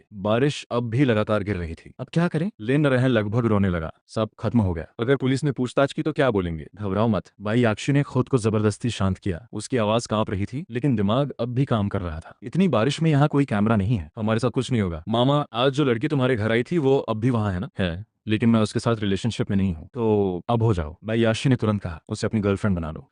वो तुम्हारा एलिबाई बनेगी। पुलिस कभी ये नहीं मानेगी कि तुम अपनी गर्लफ्रेंड को घर में छोड़कर इतनी बारिश में किसी ऐसी लड़की को मारने निकल जाओगे जिससे तुम्हारा कोई लेना देना नहीं। लॉजिक के हिसाब से तुम्हारे पास मोटिव नहीं है, कंडीशन नहीं है, रीजन नहीं है, कोई तुम पर शक नहीं करेगा। लेकिन लिन रान्हाई घबराया हुआ था। अगर पुलिस ने मेरी पूरी मूवमेंट चेक की तो मैं रास्ते में कहीं ना कहीं दिख ही जाऊंगा। मामा, भाई याक्षी ने उसकी तरफ देखा। तुम पुलिस को बहुत कम समझते हो। पुलिस पहले सबसे लाइटली सस्पेक्ट देखती है। मैं उन दोनों की दूर जाती परछाइयों को देखता रह गया। दिल में सिर्फ भारीपन बचा था। असल कातिल कौन था? लिन रनहाई या बाई याची? इसका कोई साफ जवाब नहीं था। लेकिन उनके हाथ उठने से पहले ही असल में बायरे अंदर से मर चुकी थी। उसे सच में मारने वाला कोई एक इंसान नहीं था, बल्कि उसका टूटा हुआ परिवार था। उसका बेरुख पिता, उसकी पागलपन में डूबी माँ और वो पूरी जिंदगी जिसने धीरे धीरे उसे जीते जी खत्म कर दिया था। मैं अपराध बोध में डूबा वहीं खड़ा था। तभी एक ठंडा मुलायम हाथ धीरे से मेरे चेहरे को छू गया। मैं चौंक कर पलटा। मेरे सामने वही गोस्ट बाई वे होने तैर रही थी। उसकी आंखें बेहद नरम थी, उनमें दुख भी था और मेरे लिए अथाह दया भी। बस उसने आखिरकार पहली बार बोलना शुरू किया। अब यहीं तक रहने दो। उसकी आवाज सुनते ही मेरा पूरा शरीर कांप उठा। 10 साल बाद मैं फिर से उसकी वही परिचित आवाज सुन रहा था, लेकिन उस आवाज में ऐसी उदासी थी कि दिल टूट जाए। मैं क्या अभी सपना देख रहा हूँ? मैंने कांपती आवाज में पूछा, लेकिन सवाल पूरा होने से पहले ही उसने अपनी पतली उंगली मेरे होठों पर रख दी। अब फर्क नहीं पड़ता, उसने धीरे से कहा। सब कुछ खत्म हो चुका है। क्या सच में खत्म हो गया? मेरी आवाज भारी हो गई। तुमने खुद पर वो जिम्मेदारी लाद ली जो तुम्हारी थी ही नहीं, और वो पाप उठाए रखे जो तुम्हारे नहीं थे। मैं हर दिन तुम्हें देखती रही हूँ। 10 साल तुम अपनी ऑब्सेशन में खुद को तोड़ते रहे। अब बस करो। जो सच्चाई तुम्हें जाननी थी वो तुम जान चुके हो। अब इस बात से फर्क नहीं पड़ता कि सच क्या था, क्योंकि उसने मेरी आंखों में देखते हुए कहा। उस नाइफ के गिरने से पहले ही मेरा दिल मर चुका था। मेरा दिल जोर से कांप उठा। अब मैं सच में उसकी उस समय की हालत समझ पा रहा था। जब इंसान का दिल पूरी तरह मर जाए तब शरीर जिंदा है या नहीं उससे फर्क नहीं पड़ता। उस रात वो नाइफ शायद उसके लिए मुक्ति बन गई थी, लेकिन उसे कभी अंदाजा नहीं था कि मैं खुद को इस ट्रेजेडी के लिए जिम्मेदार मान लूंगा, कि मैं 10 साल तक खुद को सजा देता रहूंगा, पछतावे और अपराध बोध में डूब कर जीता रहूंगा जब तुम सब छोड़ दोगे। बाई वे ने हल्की मुस्कान के साथ कहा, तभी मैं भी चैन से जा पाऊंगी। ये बोझ तुम्हारा नहीं है, तुम्हें इसे उठाने की जरूरत नहीं। अब जो तुम्हारे पास है उसे संभालो। वो अभी भी तुम्हारा इंतजार कर रही है। बीते हुए ऑब्सेशन के पीछे भागते भागते उस इंसान मत खो देना जो इस समय तुम्हारे लिए सबसे ज्यादा मायने रखती है। उसकी बातें सुनकर मेरा पूरा शरीर कांप गया। हाँ, मैं सचमुच अतीत में जी रहा था। सच जानने के लिए मैं धीरे धीरे कानून की सीमा भी पार करने लगा था। अगर मैं ऐसे ही चलता रहा तो शायद खुद को पूरी तरह बर्बाद कर देता। मैंने उसके चेहरे को देखा। वो सपना था, आत्मा थी, या मेरे टूटे हुए सबकॉन्शियस की बनाई इल्यूजन, मैं नहीं जानता था। लेकिन चाहे जो भी हो, मुझे उसे जवाब देना था ताकि वो चैन से जा सके। मैंने धीरे से सिर हिलाया। मैं समझ गया, अब ये सब खत्म हो चुका है। तुम चिंता मत करो, मैं अतीत में जीना छोड़ दूंगा। मेरी बात सुनकर बाई वे आखिरकार खुलकर मुस्कुराई। वो मुस्कान इतने सालों बाद पहली बार पूरी तरह सुकून भरी थी। अगले ही पल आसपास की ठंडी बारिश वाली दुनिया टूटने लगी। सब कुछ धुंधला होकर बिखर गया, और जब मैं दोबारा जागा तो सुबह हो चुकी थी। तूफान रुक चुका था। आसमान चमकदार धूप से भरा हुआ था। पूरी रात बेहोश रहने के बाद जब मैंने आंखें खोली तो महसूस हुआ जैसे दिल पर जमा सारी धुंध साफ हो चुकी हो। बारिश खत्म हो चुकी थी। आसमान साफ था और मेरे भीतर भी पहली बार शांति थी। मैंने चारों तरफ देखा। मैं अब भी उसी अधूरी बिल्डिंग की रूफटॉप पर पड़ा था। चारों तरफ बारिश का पानी जमा था, लेकिन अजीब बात यह थी कि मेरे कपड़े आधे सूख चुके थे। पता नहीं तेज हवा ने सुखाए थे या फिर वो सचमुच कोई चमत्कार था। मैं धीरे धीरे उठकर खड़ा हुआ और दूर धूप में नहाए जांगचेन को देखने लगा। सपना था या सच, अब कोई फर्क नहीं पता था, क्योंकि उस अजीब रात के बाद मैं आखिरकार पिछली जिंदगी की पूरी सच्चाई समझ चुका था। बाई वे की मौत सिर्फ एक्सीडेंट नहीं थी, लेकिन पूरी तरह फेट भी नहीं थी। थी। वो काउंटलेस दर्दों, गलत टाइमिंग्स, टूटे रिश्तों और एक्सट्रीम डिस्पेयर से बनी ट्रेजेडी थी। लेकिन जब तक मैं जिंदा हूँ, मैं उसे दोबारा कभी होने नहीं दूंगा। घर लौटे समय पूरा घर शांत था। मैं धीरे से अंदर गया और जैसे ही लिविंग रूम में पहुंचा, मेरी नजर बाई वे पर पड़ी। वो पतली ब्लैंकेट में खुद को लपेटे सोफा पर सिकुड़कर सो रही थी। कल रात की थंडरस्टॉर्म से डरकर वो गेस्ट रूम में नहीं गई थी। शायद वो मेरा इंतजार करते करते यहीं सो गई थी। मैं कुछ पल चुपचाप उसे देखता रहा। उसकी शांत सोती हुई शक्ल और मुझ पर उसका वो निस्संदेह भरोसा मेरे दिल को गर्माहट से भर गया। मैं धीरे से उसके पास गया, उसके कंधे से खिसकी ब्लैंकेट वापस ठीक की, फिर चुपचाप अपने कमरे में लौट गया। पूरी रात बारिश में भीगने के बाद मैंने जल्दी से गर्म पानी से नहाया ताकि शरीर की ठंड निकल जाए। जब मैं दोबारा लिविंग रूम में लौटा, बाई वे अब भी गहरी नींद में थी। शायद वो मेरी चिंता में बहुत देर तक जागती रही थी। उसे इतनी चैन से सोते देखकर मैं उसे जगाना नहीं चाहता था। अतीत खत्म हो चुका था। अब से मैं सिर्फ अपने सामने मौजूद इस जिंदा मुस्कुराती लड़की के लिए जीऊंगा।